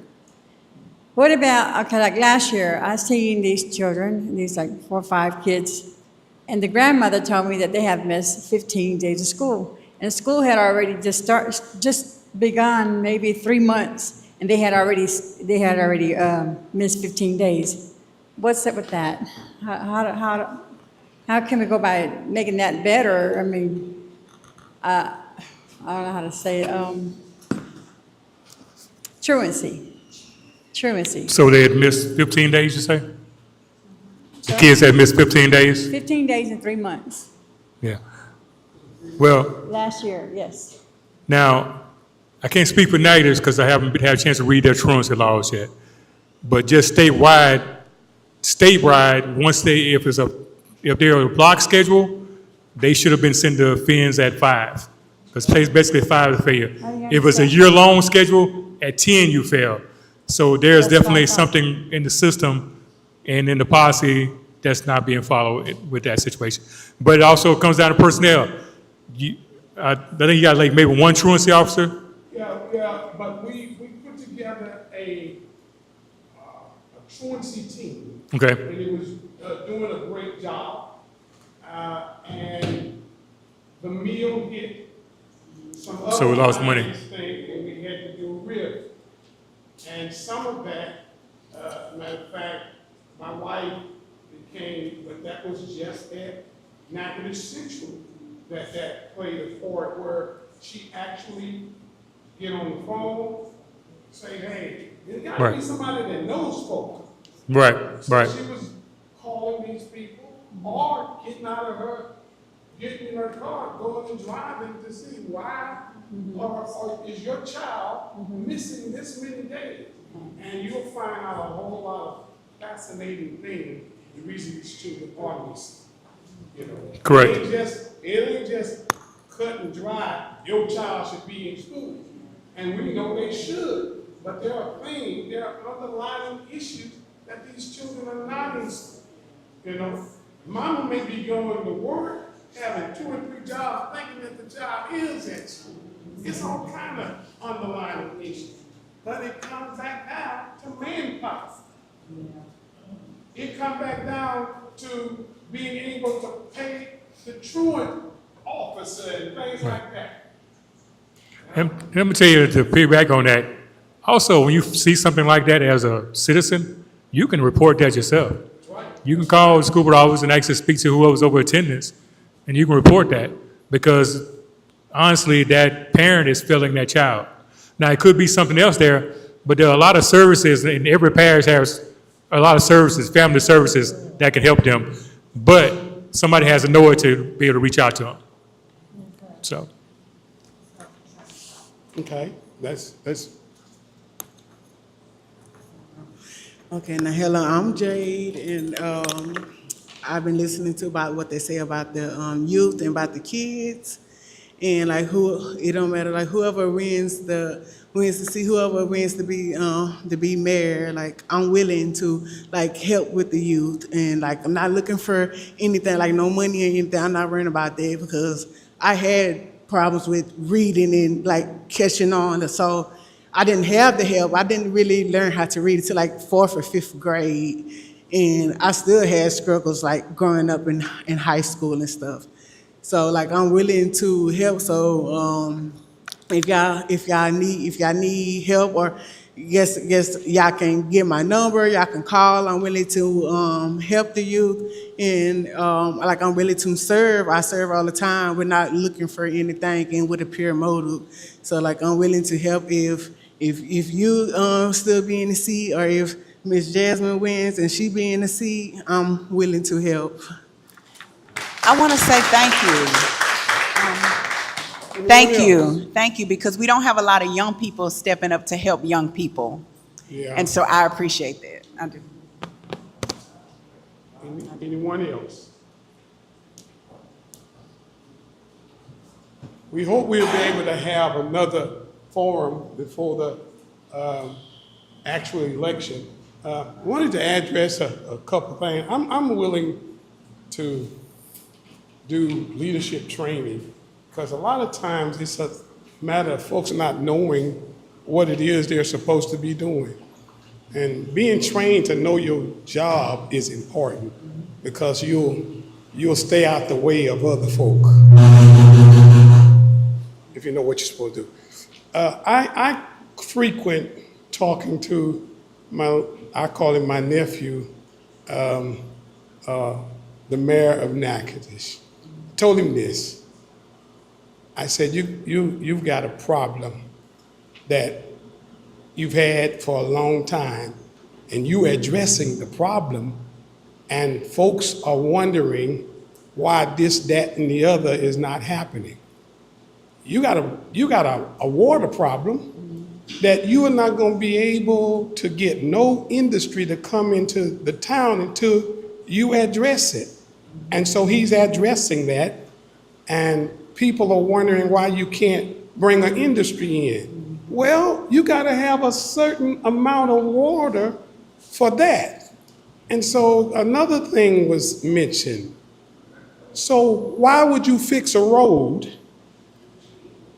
that's got bad pipes under it that at some time, come on, help me out, you're gonna have to go, after that road is all pretty, you're gonna have to go back and tear it up. Okay? So I told my friend this. They were trying to give the police department a raise. And they said, what we're gonna do, we're gonna find some grant money. I said, when the grant money run out, or when they don't fund it no more, how you gonna give a perpetual raise? You can't raise nobody's salary with a grant. All these small towns are suffering from, they don't have sufficient housing. And the reason they don't have sufficient housing is they're messing with the infrastructure. Once you build the infrastructure, housing, Texas is the only place I know who get upset when you talk about stopping them from paying property taxes. You know why? Because they got the best roads and they got the best schools because they pay property tax. Now, let me address another thing. No, IP did not pay the city of CAMPTI property taxes, but they gave it to the outer places. But they did have folks who gave sale taxes. But let me tell y'all one thing. If CAMPTI loses Lakeview or Fairview, this will be a ghost town. So whatever you do, you make sure that you partner with this school. And I'm not telling you who to vote for, all I'm telling you this. If they don't fight to keep a school on this side of the river. Right. He mentioned something that we've been fighting for the longest, to give stipends. It's hard to get teachers to come on this side. We thought we had a stipend that they would give. Mr. Himes did a wonderful job of recruiting teachers. But listen, teachers ain't coming for nothing when you got parishes, Red River paying more than we're paying. We had a $20,000 bonus. Everything from Rapides Parish stayed 3 years and left. Now we're looking for more teachers, good teachers. They could have stayed in Rapides Parish, as far as I'm concerned, because we got just that many teachers that left Natchitoches Parish. That's one. Had one of the best math teachers, Corey Dean, couldn't stay here. All kind of coaching jobs came up at Lakeview. So you have to work together. It's the first thing. You got to address your water. We addressed that from Brother Rowland to this next administration. We addressed that, and I spoke with them and told them how important it is. And you know why? Because our school was affected when this place went down. Our school was affected. Okay? So it's important that all of you continue to do what you are doing and tell others to do the same. Get engaged. Get involved. Don't leave all the weight on these people who want to serve. Come on, get the other people up. Let's make CAMPTI the envy of the state of Louisiana, because it's the oldest settlement in the Louisiana Purchase on the Red River. Come on, put your hands together.